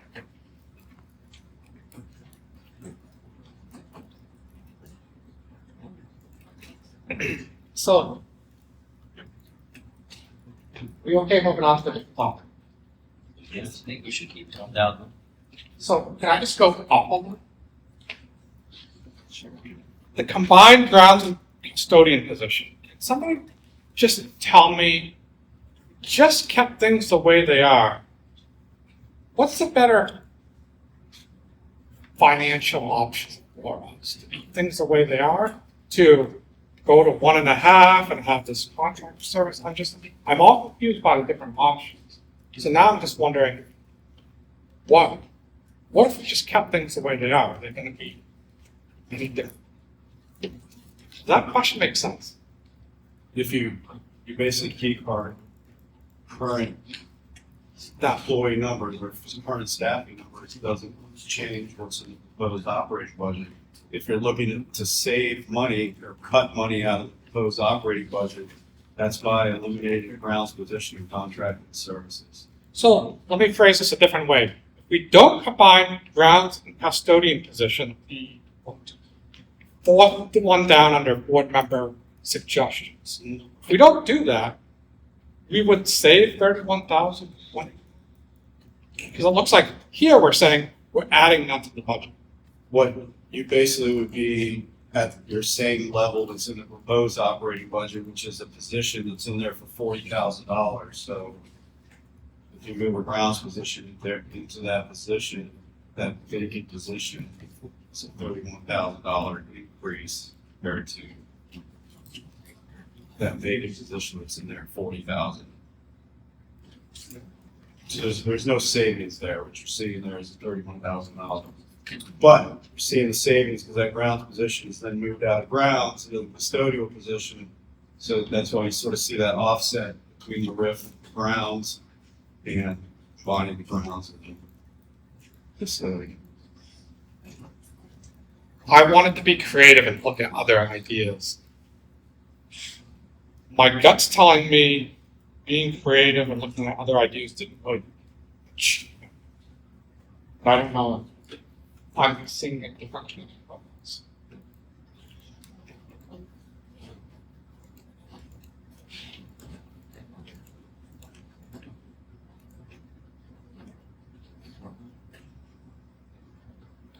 That's funny. Because you're saying we still have to, we can't combine the positions and exist without bringing in contracted services. Still have to bring a contract service. Whereas support staff, that $39,000 savings includes us contracting out for grounds. Yes, they're eliminating one grounds position, contracting out for saving services. It showed the reduction of $39,000. Correct. So I'm not in favor of combining the positions. Because I don't know why. Like it doesn't give us anything. The only other two things I will mention, and I'll open up everybody else. I don't love the idea, but I'm inclined to go with the BES PE becomes itinerant. And looking at the SREA rep, I see one position that does not work with students. That is the instructional design coach. I would propose Canterbury position vacant type of building. Can we just move the teacher to the vacant CES position? So we don't lose the person, lose the position. I would propose. So I'm seeing that that position is only saving us $14,919. I know that the Canterbury teacher is. Can you- Sorry, we can't hear you. So that instructional design coach is only $14,919. The Canterbury fifth grade teacher is more than that. How does that work if we do that? It's an offsetting cost because it's based on that current position has for salary compared to what we budget into the proposed operating budget, which is the vacant CES positions around $80,000, a little over $80,000. So moving the instructional coach into that position is important. I think that 14,000 is also related to the bumping of teachers. Does that make sense? Which is basically, Which is why it's Oh. minus 40. That's a much Okay. higher. Got it. so that's part of the RIF process. Whoever has seniority will bump someone that doesn't, seniority. Thank you. What Sean's recommended is actually to move the position into that vacancy. What does an instructional design coach do? They work directly with teachers around professional development for their own teaching practices. They go in and they model lessons as well as help develop lessons with teachers. Teachers often ask for one-on-one time with the coach, particularly if they want to improve on a specific instructional practice. And they work directly with teachers in their classrooms. And there are times of modeling lessons, so they do work with students, but their main focus is to work with teachers, improve their instructional practices as a coach. In which buildings does this, All four. and who do they report to? Is that the curriculum? Yep, Director of Curriculum Instruction. So we would be asking this person who doesn't currently teach students to teach students. Yeah. So if they chose to. Yeah, it's still all comes down to whether they do it or not. And I'm assuming that this person would be qualified to be a fifth grade teacher? Oh, absolutely. Usually, Okay, just check. those people, Absolutely. those folks usually have already been in a teacher position before they move into this teaching Just teacher. experience educator by all means. But what would that save us? Money wise? It would be cutting out the amount that's in the budget for this EPS position, which is 80,000. 85, 12, something. Right, doesn't pressure. So you would just lose the position of an instructional design coach, no longer offered.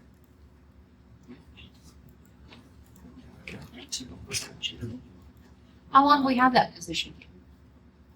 More than 10 years. I'm only saying that because the position was in play when I came to the district. Has the same person been doing it this whole No. time? 84-4 is the CES grade 5 position. And that includes healthcare. It's a master's step. We always budget a master's, step 5, civil plan.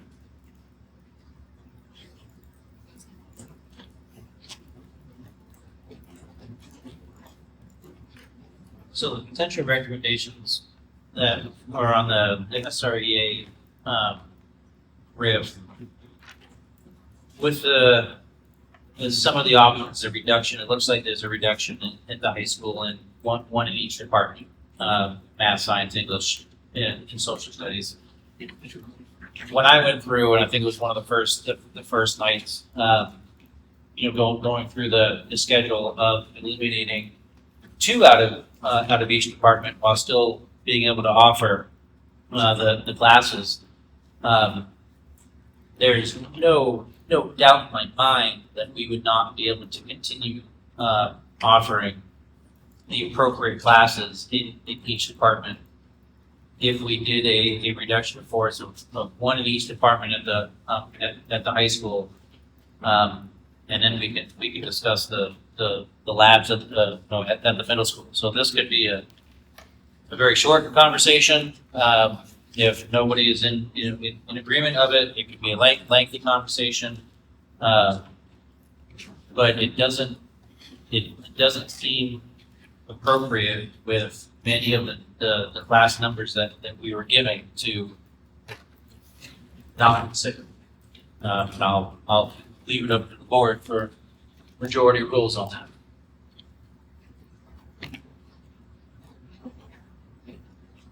I have a question. Just, I don't know if everybody understands this already, but when he says BHS one math teacher moves to BMS, saves $136,000, are you saying the current math teacher at the high school will move and now teach the middle school? Yes. Okay. Fill that retirement position, 7th grade math. Okay. And it would save $136,000. Because it's a reduction in force. Okay. They're eliminating the position at the high school. Yeah.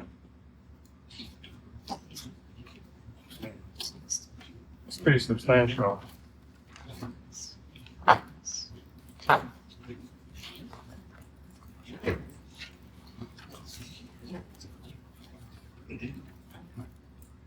I'll just throw my opinion, this on Debbie, maybe not. Considering everything we've talked about before Mark's comment, I would love to know where we're sitting. I know it's still going to be around 5. So putting the support staff step only and the non-affiliated staff at 2%. Is there anything else you want me to move? Because that takes us to 4.58%. You took out the health insurance. Yeah, I moved it up so it's not part of this formula. And you took out the additional admin costs? No, I haven't done that yet. I don't, No, we said it admin, so. that's what I thought. What did you say again? 4.58%. I don't know how. So on this, at the athletic uniforms, Yeah, and then we're adding, you're taking the support staff step only. So that's taking 70,141. okay, done. And then the non-affiliated support staff at 2%, that's 18,000. So that's total cuts of $695,295, which is a 4.58% increase. Where's the SRO position in that? Still in there? Not in here yet. It's been removed. Yeah, you would remove it. Cuts. Yeah. So what was the ultimate decision on I know we opted, I think the general consensus was not to combine the grounds and custodial, but what about the grounds position as a potential for support staff? Did we make it? We have any? No. Okay, all right. Yeah, I don't think we discussed it as a riff per se. Okay, so without any discussion on that, we're at the 4.5. So I'm just gonna make a suggestion just to help with the process, but basically, if you go down this list and you make a decision as you go down this list, Debbie's moving them up to the top section, and we'll be able to tell you where you're at through a percentage, so I think it would be more efficient, effective if you methodically went down this list compared to bouncing around on all the different items. You make some decisions, we'll tell you what that comes out to, and really square this away. Well, I would keep all the additional admin cuts so that we can tell the voters that we're keeping everybody at level or below. I didn't need to know where because I wanted them to manage their budget, so if they want to use 2 reams less of paper, making that up, but I'm just saying like, because I want to feel like when we took away our salaries, I want to say we're living with what we did last year. So that's where I'm at with that next chunk. Yeah, I'm in favor of that. Bless you.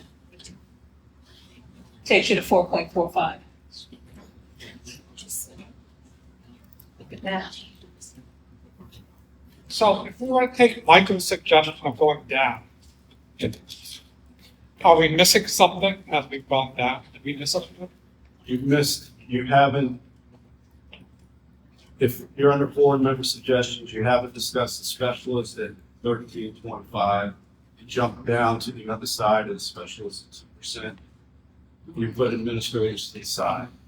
So I would suggest you have that conversation about your specialist, because that's going to kill 2 birds with 1 stone on this list. Discuss. I already said I support specialists at 2% because of the shortage. So it has nothing to do with their pay, it does, but just so you know where I'm good with that. My opinion hasn't changed.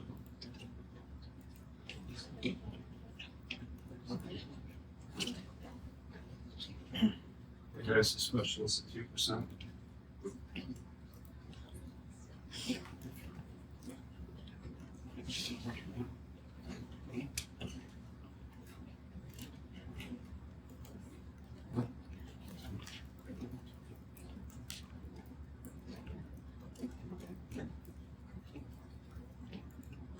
And that was wrapped in with administrators at 13.25. So is the board looking to have that conversation? Because that's the total amount. If you were administrators, 13.25, and specialists at 2, is $38,000.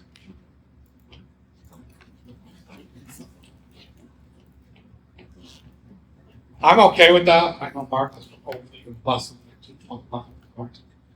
Right, I'm flat on administrators.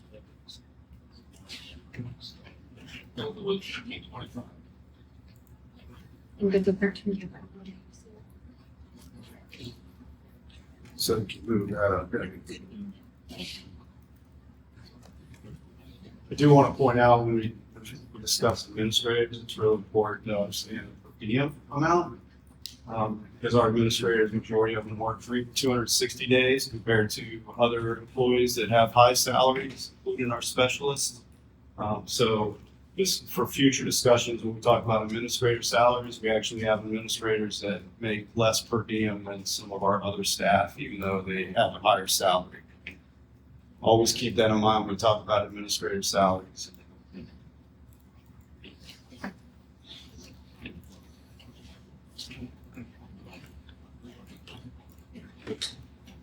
Where we at, Debbie?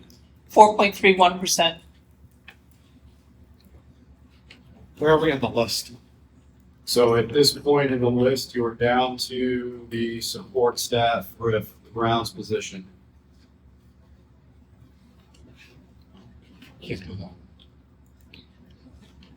I've asked Jeff last week. Can you say that louder? We can't hear you down here. I'd asked Jeff last time about where, as the head of buildings and grounds, like, if buildings and grounds had weighed in. We don't really want to cut that position, but we'll do what we have to. We're not building the grounds. We have to go further.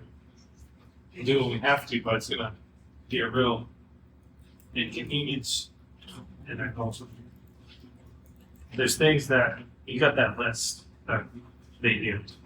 Striping the field and other stuff, so then it's gonna be put on the director of building grounds and one other guy to basically do that. There, I don't see it being feasible, but do what needs to be done. Fair enough.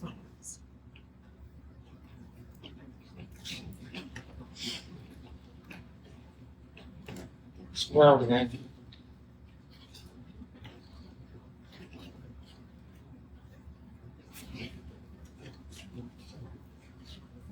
I'm fine with keeping it based on what I'm concerned that we can't get it all done.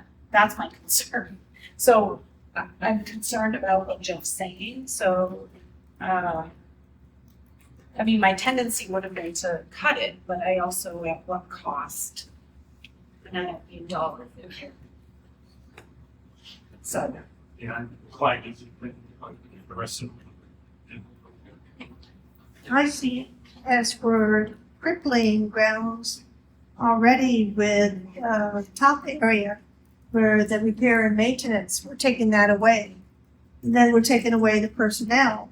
Do we see life getting much better for the following year's budgets where we can add it back? Or are we permanently eliminating these positions? Unless something drastically changes with either, adequacy funding, overall, employment salary, local salary changes. I think for what we can see in the near future, it's probably not coming back. So when do you make up for lost grounds? With repair and maintenance? Basically don't. When it comes to state funding, I don't see any hope in the horizon for getting additional monies, particularly the way the state of New Hampshire is operating right now around public education. So, some of the cuts that are being made, I would consider going to be permanent, at least in the foreseeable future, unless something drastic changes, but not anytime soon. So you keeping the grounds position? Yeah, I'm inclined to take Jeff's recommendation. So 2 guys to maintain all. Yeah, the building. yeah, it's a lot. That's, if you take one away, then. Yeah, they're not gonna be able to He's keep gonna up. have to do a bunch of other stuff that he fills in for custodians as it is right now, so I mean. Yeah. Like I said, I'll do what it has to be done. If you guys wanna do it, but I recommend I not. want to bring, yeah. I would suggest keeping it because you're putting a lot of stress on people that minimal crew already. That brings us to the Director of Robotics.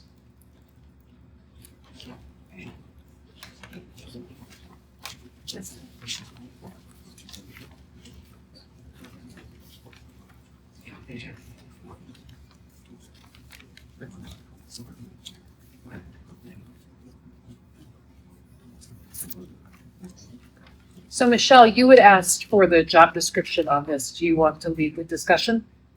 No, I just wanted to see, I had asked,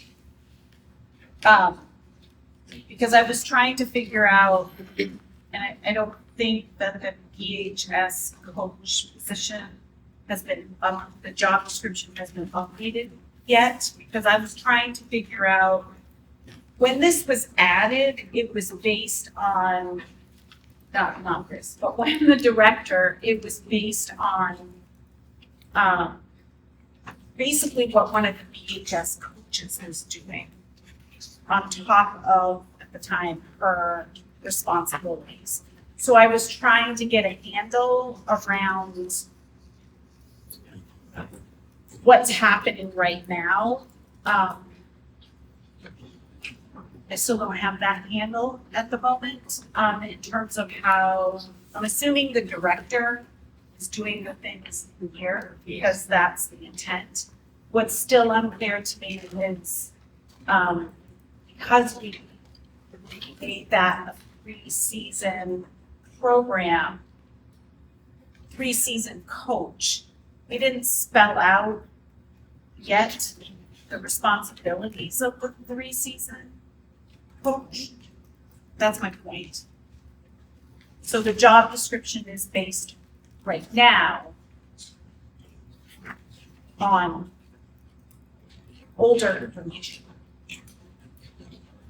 So the concern is with the coach and not the director What I'm position? trying to figure out is when I voted, because I personally voted for a director position and an increase Mhm. for the BHS coach for 3 seasons. It was based on a job description that Amira put together for both. So I was trying to figure out, because we're really trying to stick to whatever the job description is what you're getting paid for, essentially. But the job description right now for the BHS coach does not match what Amira gave us. It hasn't been updated, is my point. So I have no idea. So Amira provided the job description and no one updated? Hey, because I remember her doing multiple job descriptions. We never discussed and nobody ever adopted. So I'm not, because there was never an adoption process, right? So if you remember that, it was a process where we went through. I'm not disputing I was just trying to figure out, is there duplication in the workload? Because truthfully right now, which I'm not suggesting we cut this, but right now we have someone being paid for a 3-season coach with very little minimum in that job description. So like we know, for example, once a week equals X for being on duty. So I can't lead the discussion because I don't have an English language. So I recommended we update the job description based on what I think we should go back to mirror the job description. I'm happy to convene Appendix B. I don't know. But if we're molding people to their job descriptions, we better make sure we have updated. We have a BHS coach training. Yes, Yes. we have a BHS coach and BMS coach. We do not have advisors for the elementary level. And we have a director as well. We have director. And basically, the director was added, spent hours on this last Yes. budget development season, hours on this. Basically, that director position was added because the current high school coach at the time was taking on all of the managerial role of Correct. organizing and supporting a district program. At the time was just the middle school and the high school, with the intent of expanding it to the elementary levels, which we have not been able to do.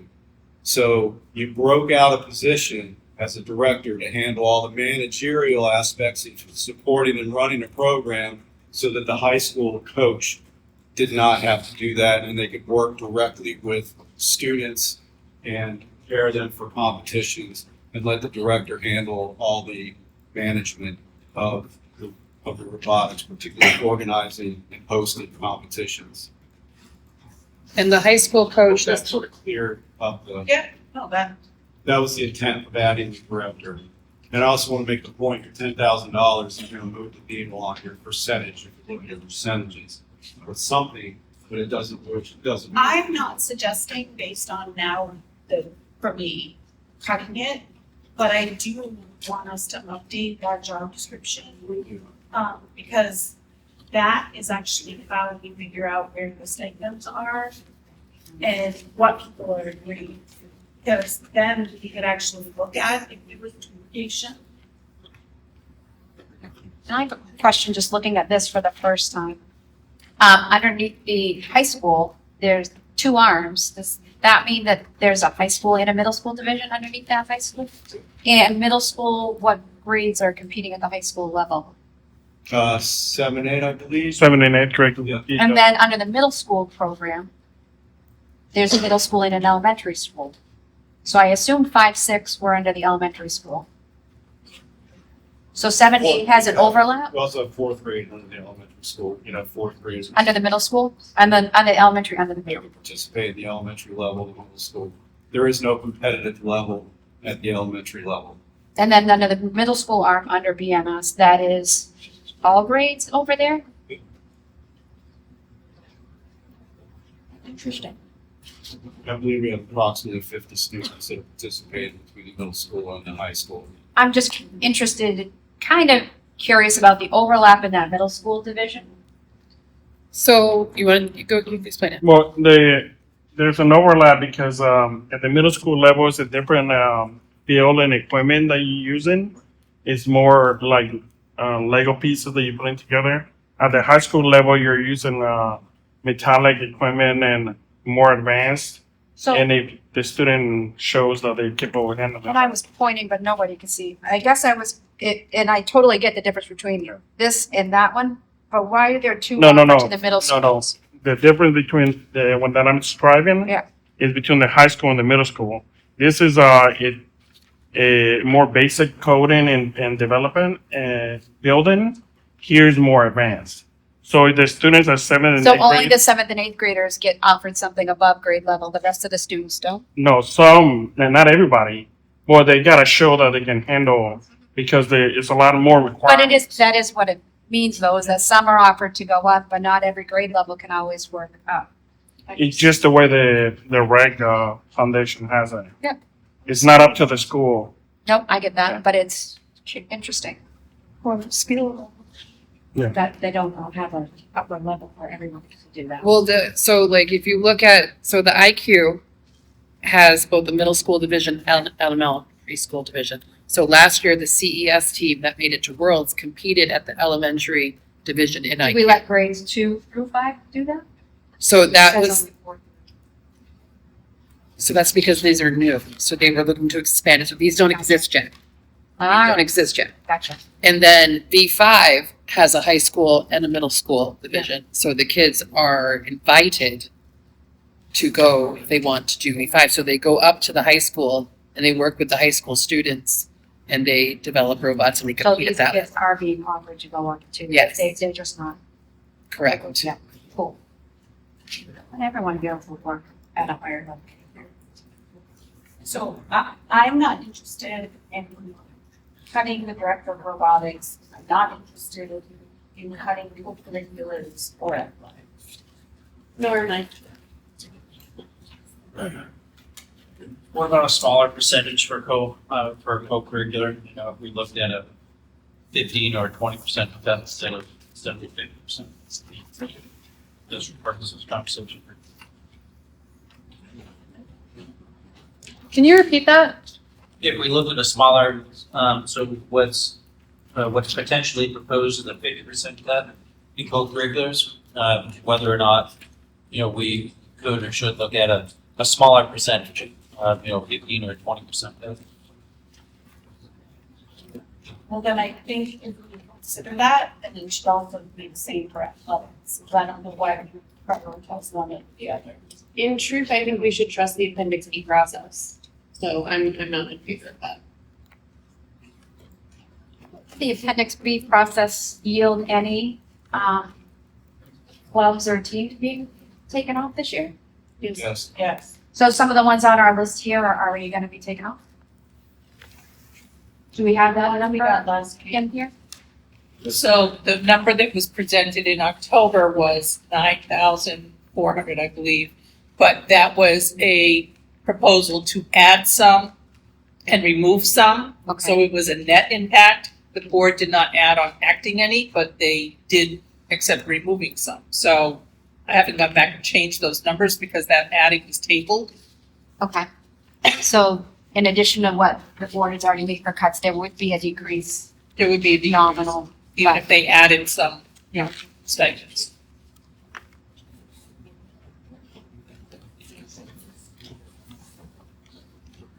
And that process seems to be working.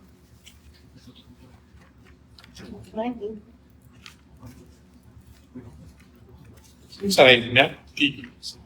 Correct. I'm inclined to stay with where we are. Co-curricular.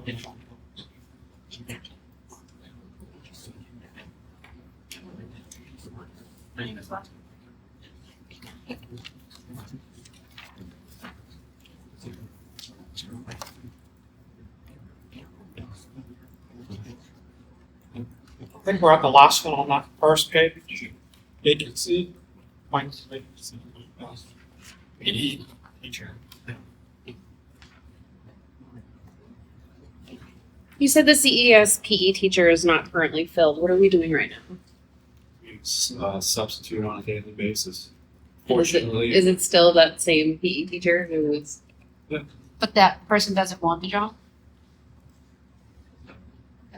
potentially, yes, Is that person certified? 100%. Why didn't they apply for it? It's open. Need certification in order to do the job. Be under all, they can't go under all four. This is something we want to talk about. Yeah. We're covering it with a substitute. Yeah. On a day and a half per week. What would the impact be to the BES gym classes if we did this? It would be offering, I don't know specifically what the schedule would look like, but it's less time that they would spend with BHS students. And it's currently a full-time position, right? Sorry? It's currently a full-time position. Full-time position. I think,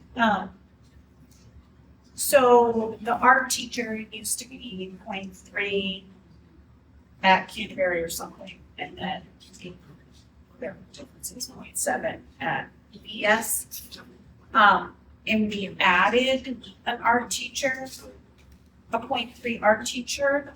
If that position was empty, I would be recommending the same thing I am now, which is that we work with one teacher and one art teacher. I'm not suggesting we cut art, but I feel like we're not in a position where we can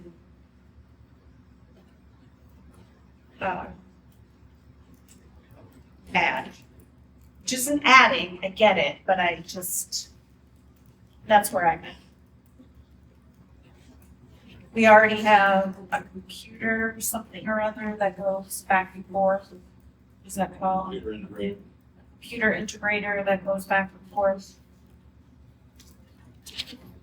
Library media specialist. Library media specialist that goes back and forth, and music back and forth. So Gifted talent, I don't know if it's called gifted Yeah. talent. I don't, can't, enrichment goes back and so yeah, I just, enrichment. it's not ideal, would it be what I wanted necessarily, but I just feel like this is where I'm at personally. So with, the substitute acting as the 0.3 currently, every student at CES gets PE once a week? Then that would still be the plan if the PE teacher was to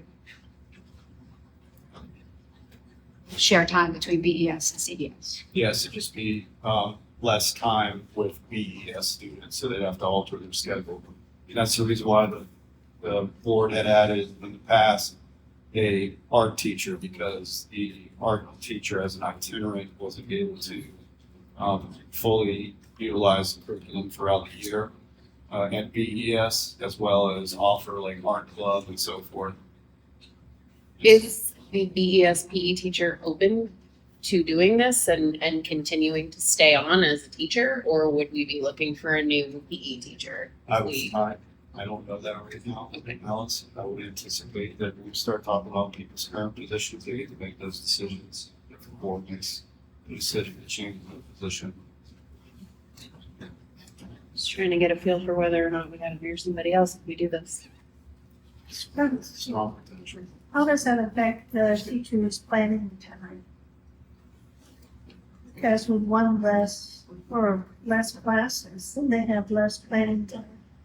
But aren't they required a certain amount of time per week? Yes, we're required to provide that amount of planning time. So with that planning time requirement, as well as the additional travel time, as well as removing class time at BES, that equates to much less time at BES to take on the responsibility at CES, which impacts students. Students aren't going to get as much PE as they would now.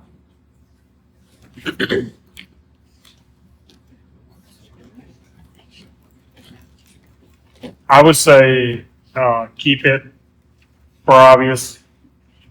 There's no problems that come up really quick if you remove it.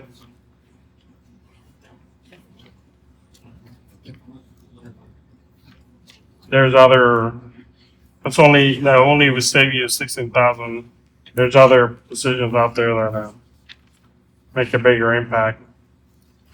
We're just looking through for the elementary school enrollment by class, just because one of the things that I realized is that the structure here at the elementary schools, both of them has changed in that instead of having 2 kindergarten classes during any part of the day, you have probably 4 or 5. We had 4. We had 5 last year. Yeah. So we have 5 fifth grades this year. We have a bubble class, large classes. 5 first grade. 5 first grade, yeah. So 4 kindergarten, 5 first grade, 4 second, 4 third, and 3 fourths. And that's here. Wait a minute.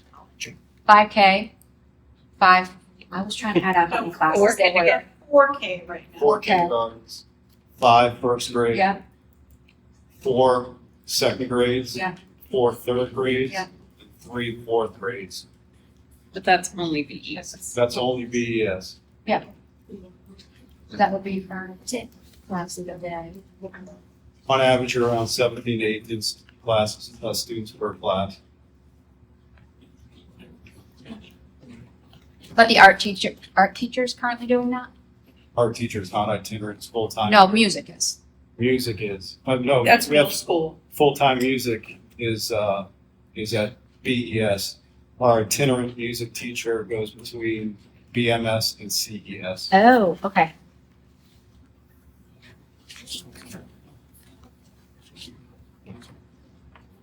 So the only itinerant of BES is the library media specialist. And does that library media specialist see every class within the week, all 20 of these classes? Don't know Tracy schedule specifically. Because if she was able to, then I would assume that the PE teacher could also. However, with the library media specialist, as an itinerant, we also have a library assistant in both of the elementary schools for when she's not there. Right. So just to clarify, does the assistant work all the time or just on the days that the librarian can't be there? Full-time. Full-time.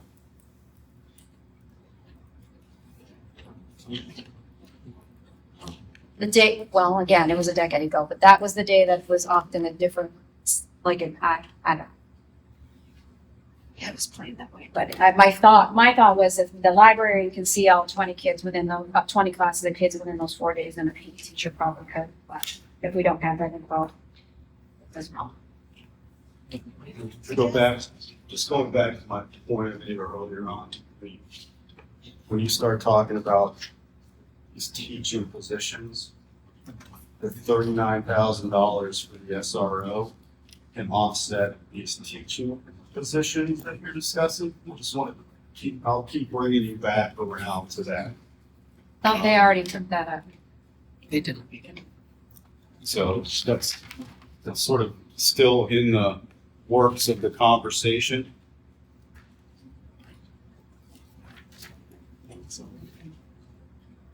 Because you're talking 16 grand.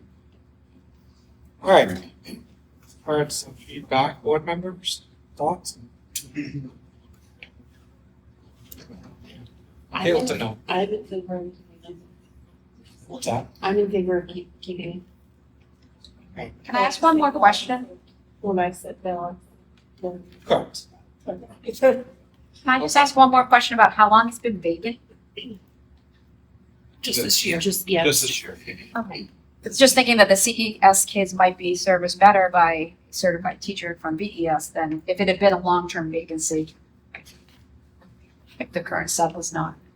I'm not concerned about the quality of the education being the PE and CES of the current setup. As a CES parent, I'm not either. So, So we have a couple that want to keep it, not cut it. I vote to cut it. I want to vote for that.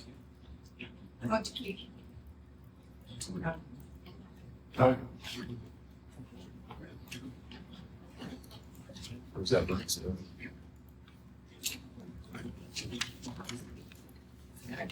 So was that to cut or to keep? Cut.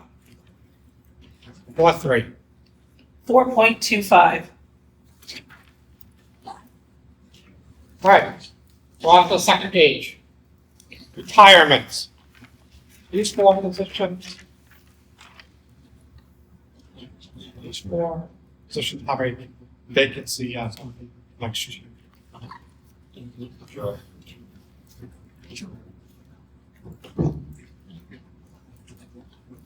But they also, I want to make sure I'm reading this right, I'm not saying I'm in favor of this, but if we didn't fill, not saying it right, the BHS Spanish teacher would be filled with the BMS World Language teacher. So I'm unclear. There's 12,000 added to that, but then there's 92,000 Oh. take away. Right. So does that mean the net savings is $80,000 for that to happen? Okay. That's what I wanted Because to you'd be get. cutting the middle school. Yeah. I know, I'm not saying I'm in favor of that, I'm saying I needed to understand how this worked. Yeah, I know it's confusing on the sheet. Basically, you show what the cost would be to make that move, but then you see it as a savings.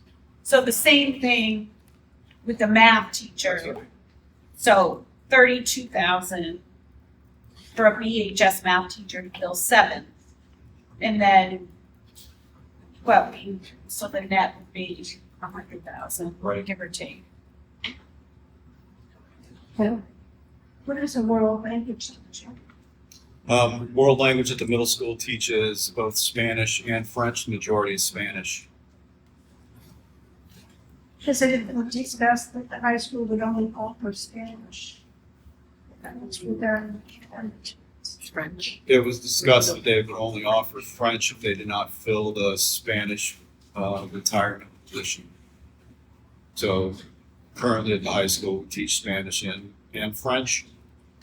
And at the middle school, we have both Spanish and French as a feeder program into those high school classes. This would eliminate the middle school world language program. I just want to say that I think it's really important for the students and as a school district to keep the two languages, and the benefit of having it started in the middle school and doing it in the high school is that you're catching them trying to learn in foreign language is when they're much younger, right? Which is easier, more adaptable to the brain, and then finishing off that second year at the high school, or if they continue, because if they decide to go to college, a lot of there's some degrees that require the secondary language, and it really helps them to have been exposed before to the foreign language. Especially, when there's other areas that you can look to make cuts. But as far as for the students, it's a huge benefit to have two languages going, so they actually have a choice and are stuck with and students already face an impact when they go from middle school to high school to drop them into a foreign language as part of that transition. You're gonna have a harder time with students, so it's better for them to get exposed to the middle school to begin with, especially when it's different teaching method, like what they're learning. I would love to expand it to more than two languages.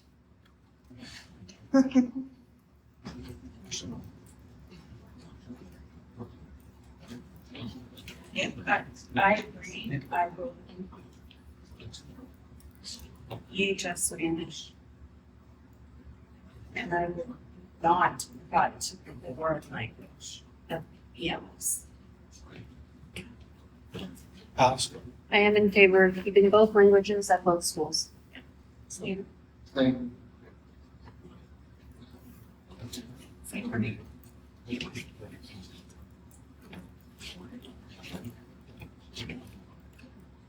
Doesn't matter. Yeah, but you have a right to your opinion. You don't want to share your opinion. I don't want to show. No, I'm not. It is interesting to see that the world language is now offered as a UA starting in grade 5. So I'm assuming of those two, they're often working in 2 and then at 7 and 8 theirs. Or assuming those that don't want to get that option at grade 7 and 8. That's offered all students, part of their UA rotation. I thought in the 8th grade you get high school credit, right? I thought we offered Yeah. some type of advanced Right. high school credit in 8th grade. So that when you went into high school, you were taking Spanish 2 or French 2. So BHS Spanish is filled with new hire and keeping BMS World Language. Yes.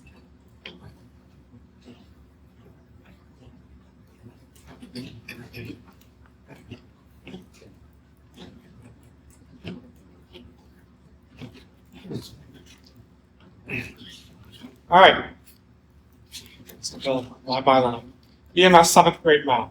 Bill with a BHS teacher.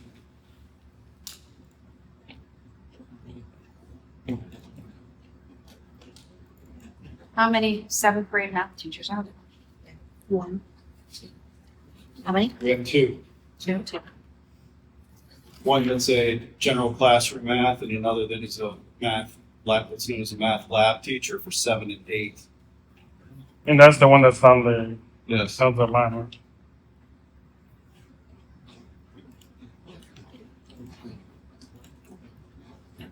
This would be eliminating a math position at the high school. So what I struggle with when we look at this is we're looking at things on paper. We're not looking at the reality of what this means. So is there any way that they could mock up like what a sample schedule and class size would look like if these cuts were made? Very difficult to do that, Randy, because our class sizes and courses offered are based on student requests. We put our program of studies together and depending on student requests, determine what we have for class sizes. So without knowing what students are signing up for what courses, it's literally impossible to determine what those class sizes would look like. But couldn't they take the current schedule? The current schedule, current request, and say if we had to drop one teacher, like from each, like this is what it would look like. Like this is the impact. Yeah, I mean, These are the that'd be classes that would fair. have to be cut. Fairly consistent from year to year based on our student body is fairly consistent. It's been fairly consistent for the better part of 25 years. Most students, if you're on various tracks, are going to take a certain number of classes. And there's, I doubt if there's a whole lot of where does variety, I guess, in what students are going to take for math and what students are going to take for social studies and what students are going to take for ELM. So to your question, Randy, you're talking, just for clarification, take the current first semester schedule, pull a teacher out of that math department. What does that All the look like? ones listed here. I want to say, like, if you're going to lose AP classes, if you're going to lose honors classes, like, if you're going to look at your basics go up in enrollment, if, you know, what it would mean. If you're looking at kids that go to Hewitt and Winnie, if they no longer would be able to do that because there's going to be less classes offered and they have to make a choice, but we have graduation requirements. Like, that's what I'm saying, because this is a piece of paper. These are numbers. This doesn't show us the true impact to the students. Yeah, and again, the difficult piece is I you're know. not to see the true impact because you're forecasting a year out. But So I think it's important if you could look at what would happen now if this was made. Like, that's a, In general, class sizes go up and electives go down. That's, so looking at this BHS class size, this is, I've already been staring at this from our other conversation, and you would be using some of the more, I'm assuming, not interesting, but eclectic, specialized classes are the ones with the lower numbers. Right. So students request a class. Is there a minimal amount of students? Like, that there has to be Yeah. 7 students per class to be developed to. We don't set minimums, particularly taking the AP course, for example. You may have a handful of kids that class might be integrated in another math class, or we run it with few students because of the AP level. What about the general level? General level, the board approved a class size policy that we try to adhere to. Choose. Approximately 20 at least 20 at the high school level. And I could look it up for you right now. Yeah. Max? What's the Again, minimum? they're not set in stone, meaning that we try to accommodate student requests, and get them in the course that they want to get into. Yeah, so if it was like 23, they wouldn't turn those 3 away. You know what I mean? There's a little wiggle room to try to make everybody happy. Well, I'm thinking more of like only 3 students. That's Yeah, but fine. maybe there's opportunities to combine like AP classes and honors classes. They already are. So, Well, like, I was just works. in the AP English class and the AP honors class, and maybe there's opportunities to, I know they're not exactly the same, but maybe there's opportunities to combine those populations. So when we see the handout that was in our, well, not, it was in our binder that showed the class sizes, for instance, there's a class that has 3 students listed in it. How can we tell from this if that class is combined with another one? Because to me, with one teacher listed there in that one block, it doesn't look like it's combined. It looks like, Tracy, what's that? you in math? Semester Yeah. 1? Actually, I'm in semester 2. Sorry, I skipped to semester 2. Look at semester 1, that's semester 2. More, I'm told, right, there's ad drop, yeah, those numbers. those are, those, I mean, I might have done that in semester 2. I did pull up IIB, and for grades 9 through So- 12, the goal is to maintain a range of 16 to 20%. I mean, I do think, Get you on that average of 20. So, but with a class with 5. So still the same question, how can we tell if those are combined? So that, you know, when somebody talks to you and said, hey, I thought you looked at this budget. I hear look at this, there's 5 kids in this class. How can I say, no, this means that class is actually part of another class and defend them? But in regards to that, if we're looking at semester 1, Yes, I know. I can't pronounce Tito's name. Yep. Schmerman. It's Algebra 1B and Algebra 1B for blocks 3, 3, and 4. Algebra 1B is the same, same content. So you combine those two. Now you're at a class of 18. If you and again, I mean, if you looked at all of my notes, I firmly believe it's likely that we could offer similar, if not exactly the same, with dropping to a free teacher department in the major core content areas. based on the recommendations from Mr. Tercy of just dropping one, I think it's 100%, reasonable to think that we can offer the same, the same content. Probably not even moving away from block schedule. If you can fall out of the fund. So let me, first I want to clarify, I'm not recommending the one map position. Eliminated, I'm not recommending it, sorry, brought you on recommended budget. Deb, where are we at right now? So if we keep the middle school Spanish where it is and just do a new hire to replace the high school Spanish, you'd say 48,086, and that takes us to 4.08. So right now, the board is at 4%. So I just want to point out that this is before you even go into your deliberative session. So you bring this budget down to 1%, 2%, whatever that might be, and someone makes a motion on the floor at the deliberative session to cut a budget by $1 million, and it passes. You have already cut out a good stretch of staffing.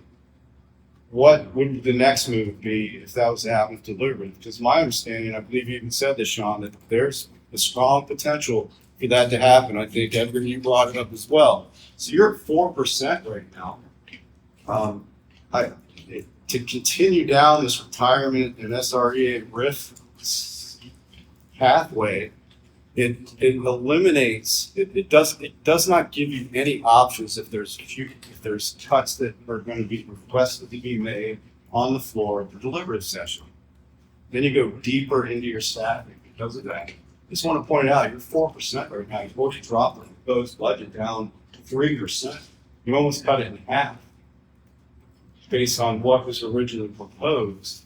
What's to bring the it to the difference voters. If we don't go through the exercise and it goes to deliberative, and someone can look at that and easily say, well, geez, I don't think that they cut it, they cut enough, so instead of $1 million, they propose $2 million. Versus if we go through and do our complete due diligence, and someone looks at it and says, well, I still don't think that they cut enough. Now they propose $1 million versus $2 million. I mean that's the gamble. Yeah, Yeah. but for me, it's where does the board stand, right? A budget is a spreadsheet of numbers. You can look at spreadsheets, but it also describes your priorities and principles. So, the 4% coming in, you're already down 2% from what's already proposed, and it's way below the default budget. So you are proving to the voters that you've done your due diligence in bringing in a proposed budget below the default, significantly below the default, with several cuts. You're talking about positions. You're already at teacher cuts, support staff reductions, potentially. We're there. You've done your work. Let's let the voters speak at this point. You asked where we stand, and I am ready to call it at 4.08. I'm good here. It's not going to be my decision to make these cuts it's not going to, I won't be the person who says, yes, let's do RIFs. I won't. So I'm good here. I wish we could go back and discuss some of these other things and bring them back in quite frankly, because I've been good for a while. So I'm good here. So, does your percentage include, one of the things I mentioned about the instructional design? It does not, and I think the 0.3 CES teacher, the PE, we are not changing that, correct? We're leaving that in the budget? No, I think that got cut. Okay, so I got that right, okay. So I did not take the instructional design coach. So, me personally, I wanted to be flat for 2%. I did not realize we were going to come in at 7.09. I feel like we should move the instructional design coach. Does not work directly with students. I want to get under 4%. Whatever we propose, somebody's going to come on the floor and make a motion. I did some comparison on counts from 9 years ago, and our numbers are down from 9 years ago, pretty obvious. I was shocked to notice that the middle school numbers were almost the same as they were in high school. It's actually the high school and BES that are low, CES that slightly. I think if we can get below 4, I'm okay, knowing that what's going to happen is going to happen. I also think that we've reduced some positions, something we have not done in years in the school district. And I want the board to basically want to look at every vacant position as it comes up and essentially have a light position freeze, hiring freeze. Now, we have 4 vacant positions here. They happen to be World Language, was I hated Well, music. Sean, to that question, and I need to know if it relates. So the BMS 7th grade math position is open because of retirement. I don't know when it's a RIF and when it's not a RIF, but to me, so to your instructional point, but I'm also looking at the 6 math teachers we have at the high school. So is it a RIF if one of those teachers have to go down to the middle school? Yes, because you're cutting a position out of high school, so that's a But I'm- number. Oh, Right, you're not getting rid of Well, that, yeah, that's another building, so you're not firing the person, you're just moving that position. Yeah, you're eliminating the vacant position. That Right. position also saves us $136,000. so my question is to your point for the hiring, and I'm just putting it out there because I agree we should look at every position. But with what criteria are we looking at it through, right? So if our goal for the high school is 16 to 24 kids, I'm only looking at the math block 1, that's it, not semester 1. Not looking at anything else, right? If you look at this, there are 6 math teachers, which far outweighs, It's really 5. The last one is really STEM. it's not, yeah, it's STEM, it's not. but McDonald is certified to teach math. So he's in the math department. No, he is, my Yeah, son had. I know, but Whether or not, just saying, in terms of certifications, Yeah, we're just talking about certification. I'm not talking about people, I'm talking about. So I'm just saying, to your point with this math position, if we were to say we're gonna look at every position, I think we would have to look at whether we need, have a teacher. None of this is popular, but I'm just saying if we ever are gonna look at where we're gonna be at, how do you decide? I'm not in favor of, I don't want to rid teachers, that's why I asked the question, but the BMS teacher is retiring, so we can shift people around. That's all looking at that, because the only thing in that SRE RIF thing is for that teacher to middle school, because you're not firing that person, they're just filling a retiring position. So we're not getting rid of them, we're not making them walk. I guess that's where I stand. Is I don't want to lose people. Like I don't want to Right, let go of that's, so just so you know, I But just, we're gonna save $136,000, I mean, that's a lot of money. But And we're still gonna have, money, decent creative of Mr. Finch's part, the math department in the high school. But they gotta understand, we're trying to be responsible. Do we wanna be like Manchester? I forget, what was it, $9 million? Someone stood up and said, let's cut it by that.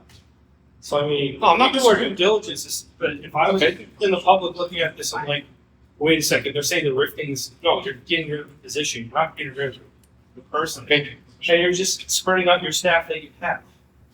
That's, to me, that's responsible, like, everyone knows I'm I'm the Scrooge, like, I'm cheap. But I'm okay with that, but I'm not okay with the ones below that. I really am not, I don't wanna cut people. So I'm thinking we do responsible, we cut the $136,000, move that person to BMS, and be done with this budget. Because there's really nothing else we can do, or at least I want it. From from my seat that discussing the math teacher kind of does tie the whole thing up and finishing where the board would do its work, because nobody wants to cut people. Not discussing that and coming up with a vote to me and my seat, I would have to say, no, I don't think they finished looking at everything because they didn't actually discuss that one thing.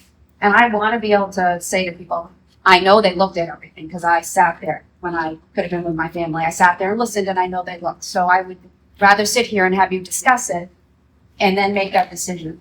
As far as vacant positions, really surprised that the school board didn't already have a say in the structure of how many positions are filled or not having. I come from a state background where hiring freezes were common and structures went through a lot of hierarchy.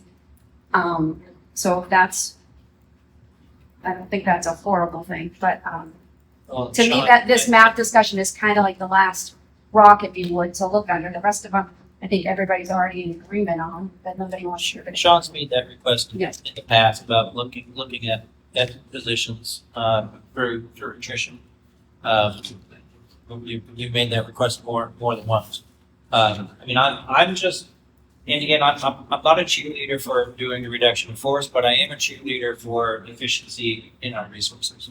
I think that's where you're gonna get maybe what we keep talking about as a group about being creative, is that you say, well, this person's retiring or has left to won the lottery. When you look at how we can do the same thing with less or do it differently, that's how you're gonna, as a board, figure that out.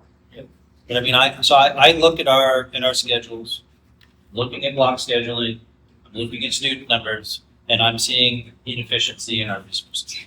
And I'm not looking at it as we just need to slash our budget. I would be more inclined if we became more efficient in our staffing.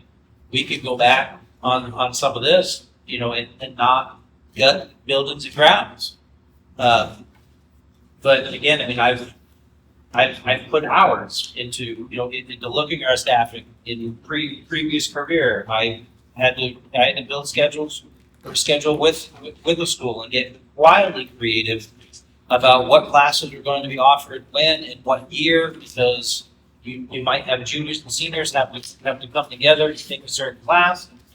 It's all doable, and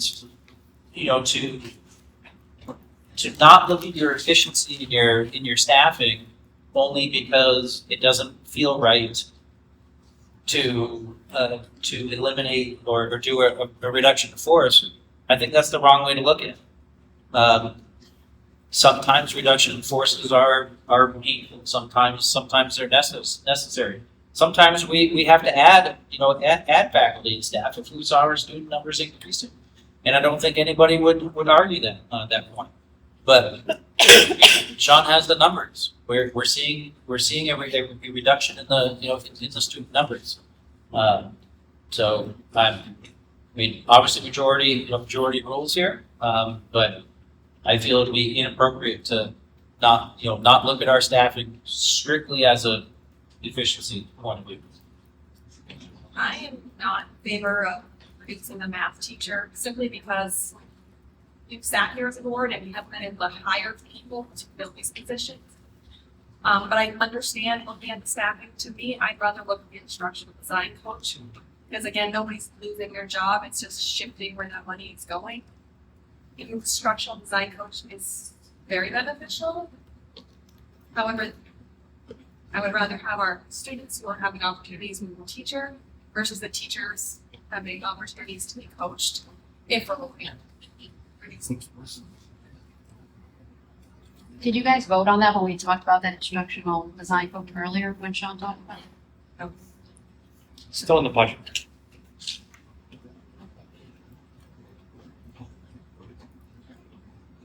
The one question that was on the table that Jeff was talking about with the math teacher that moves down to the middle school, I'm definitely on board with that.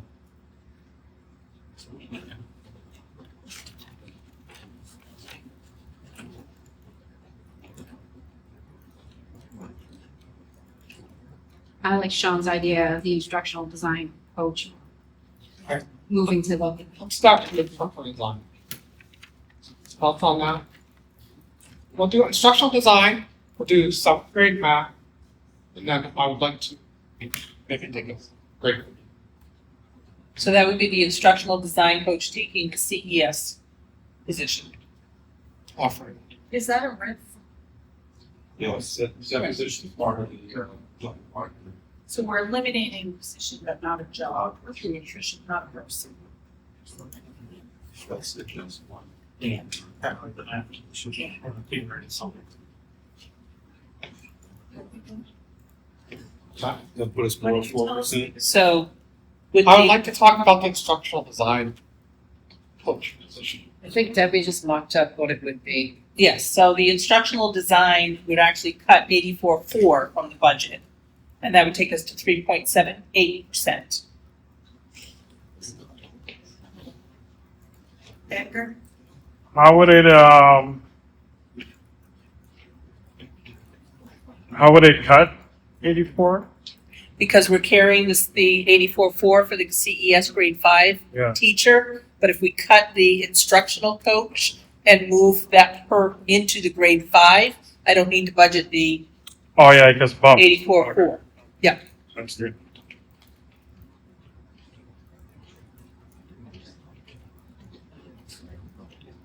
Thoughts?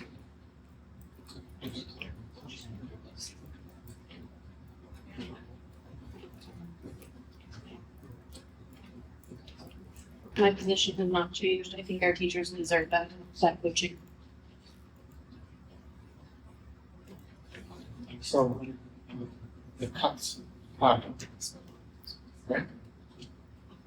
I'm not in favor of any of it. No, if I'm looking at what somebody's not going to lose their job, students will still have the same offerings, essentially. All right, BMS 7th grade math. This is a vacant, this is a hiring position, so it's going to be vacant. And fill the East Chester teacher. But then we'll basically eliminate the high school. Eliminating high school math position. So it's a net cut of 103,000. So the question I have, maybe for the high school principal, is does this impact the, how do I put this? The course, the extra elective courses that are offered in the high school. Would this cut elective courses that are math related at the high school? It will eliminate sections of courses. There's no way to do that. Like you're asking a hypothetical question that can't be answered because we haven't done our course requests. So I would answer the question if I could, but there literally is no way to do it. It may not. What'd you say we're at, Debbie? Before the instructional coach, Yes. 3.78%. 3.78%, you've cut 3 teachers at this point, 3 special ed teachers.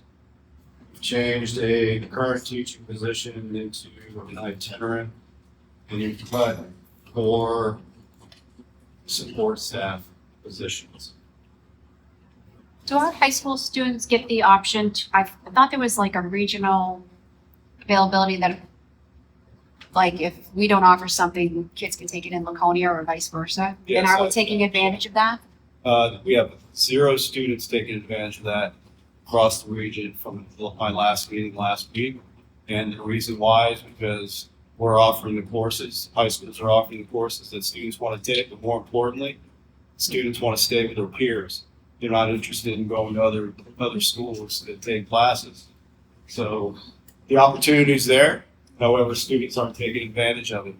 It's not due to lack of advertising it, it's just they want to be with their peers and their current high school offers these courses. And the reason I asked my question was, in a perfect world, our typical math classes, like an algebra 2, whatever, maybe those classes are slightly bigger, but I don't want is to reduce the number of elective offerings we have to incentivize students to go elsewhere to take the classes. That's my concern. And also when you have, pending open enrollment as a mandate across the state, it's gonna get even more competitive. If you want to attract students into your school district, you gotta make sure you're offering the opportunities for them to be there. So I'd like an answer to my question, but I also understand that it's hypothetical. Yeah. That dictates how I feel about it.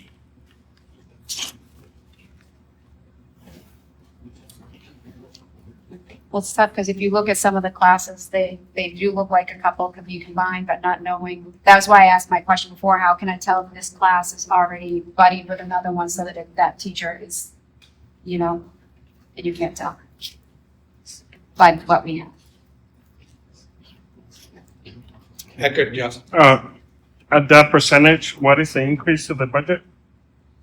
What is the amount? The amount of the increase,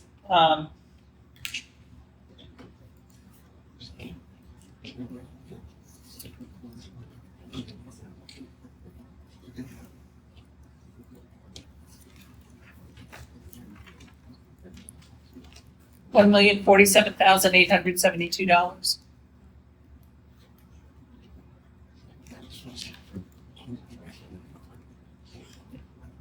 I'm not hearing my feedback on this topic. I would love to just table it. Yeah, this will not, I will say, this is not popular. And I don't want to do this, but I feel like if you're saying we should look at every position, I didn't move it. I would move some of the next down to those things.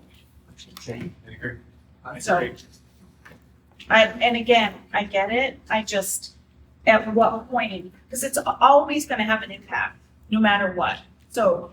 But there's a difference between impact of increasing class sizes versus eliminating off. And that's what I don't have to say. But what I'm saying is, so I'm fine with keeping it, but I also wanna say that I don't think we should look at every, some of it, but I don't think we should look at every position when they come in, because I realize it's a STEM position, but the math department's the only one that has 6 teachers in it. So I'm just saying, like, we can't have it both ways. So at some point, again, I'll go, I just so you know the lens I'm looking at it through.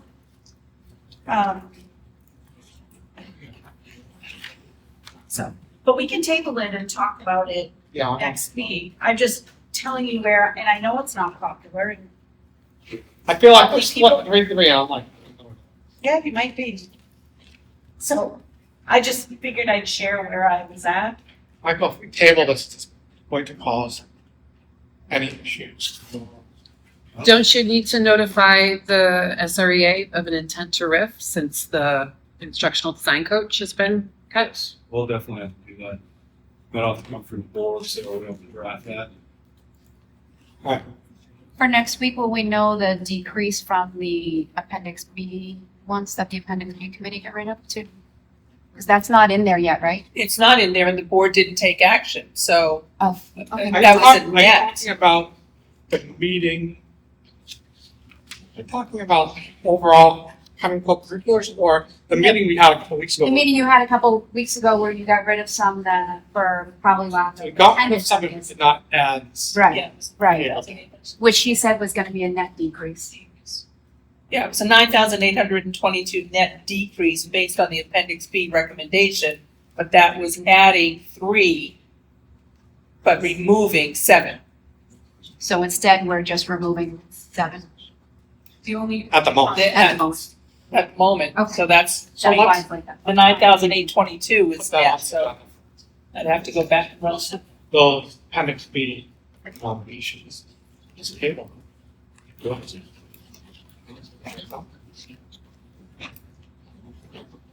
Michelle, you weren't here for that meeting though. As the Appendix B rep, I think they recommended adding some, removing some. We voted to remove them, not on table. Adding them, we need to revisit them at some point. Might as well do it. I hate to cut any math teachers because that's the low scores in the high school. I'm wondering, rather than being impulsive or emotional and cutting people like, need to do this one or not this one, is there any way we can make the school board have like a 2-year goal of reviewing all the classes at the high school and determining that way, rather than being emotional about it and feeling that we have to do something? Can we make it a long-term goal of 2 years? You examine the high school and the middle school because that feeds the high school. And analyze the classes and seeing which ones work and which ones don't. As a taxpayer, I remember coming last year to some of the board meetings, and one girl was really happy because she was taking a meditation class. And as a taxpayer, I'm like, wait a minute, I pay taxes so she sits in her class and just veges out? So, maybe some of the classes aren't appropriate and some are, and some are recommended, and I don't know. It just seems like having a goal of 2 years to review the classes would be a better format than feeling like we have to chop them. Yeah. I just want to be very cautious when we throw out things such as the math scores are low at the high school. That's not exactly accurate. A prime example I know Andy brought up a few minutes ago, when you look at the schools ranking on Zillow, the real estate, that's for grade schools. By all means, I went in there and I looked at that. Their data is not accurate and it actually contradicts itself. So, it says that we are underperforming when actually when you look at the data that they even have on their site, it shows that we're outperforming. So I'm sure the middle school is doing well. Elementary you and brought up the high school specifically, so the data you're looking at is not accurate. Therefore, I just caution people when they share that we're not doing well. It's the data is not being interpreted accurately or it's being presented accurately. Do you know how many of the high school students perform proficiently at the math? Not off the top of my head. But it's what I'm curious. We got that information. But proficient is based on the SAT score, so I'm just saying, Right. yeah, I think it's a broader conversation. Yeah, we did have that information provided on a recent board. Yeah, it's not. And Shows that we're at or above yeah, state level. But I still want to encourage good. Oh, all right. Are we good to call it a night for budget stuff? All right. Thank you. What's that? we don't have my public.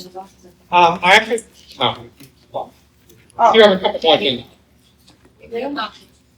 Yeah, Appendix B Nominations. That's the only thing that's been on.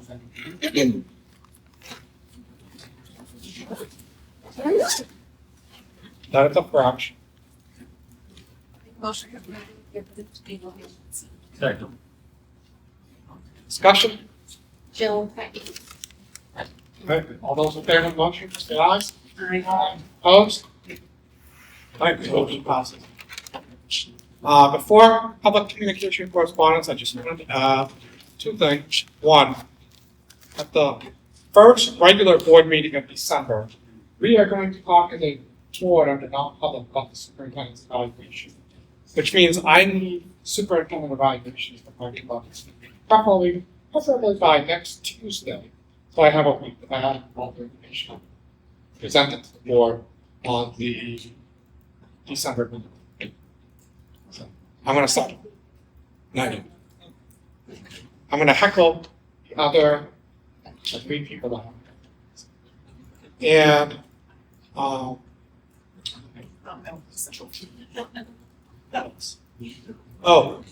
there is. I received an email about open enrollment. You mentioned open enrollment earlier. I'm taking part in a webinar on next Thursday. We should be aware of what that means, what the Supreme Court ruling means to schools. I will send a link just so people have it if you have time. It's in the middle of the day. I literally have to take an hour person to attend it, but I think it's fine. So I've researched some of that and I've gotten on some talks, and it's almost comical watching what some of the districts have done, to where they're like, hey, great, we're to do, open enrollment and hopes to get students in. Well, then in reality, students are trying to leave. And so what a lot of districts, well, some districts have done is they've created policy on the open enrollment. And part of that policy is, well, yes, you can come to our school, but you can't, you can't leave for another one. And my guess is that that's probably going to be a waterfall movement, for most of, if not all districts. I think this is worthy of an agenda item, maybe in December. Yep. All right. We did Appendix B Nominations. Public communication and correspondence. Okay, so I'm Brady Bucci. I'm a sophomore at the high school. I just want to say that having an SRO at the high school is very important to us. It makes me feel safe. It makes all my friends feel safe.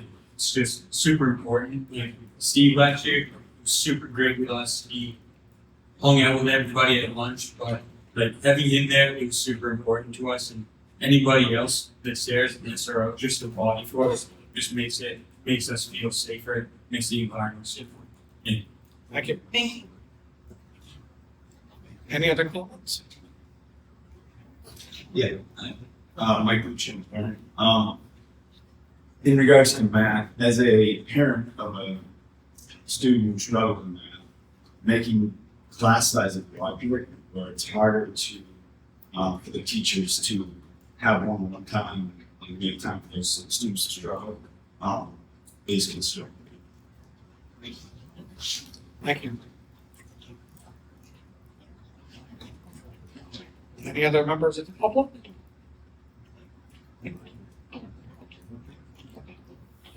All right. Make a motion to adjourn.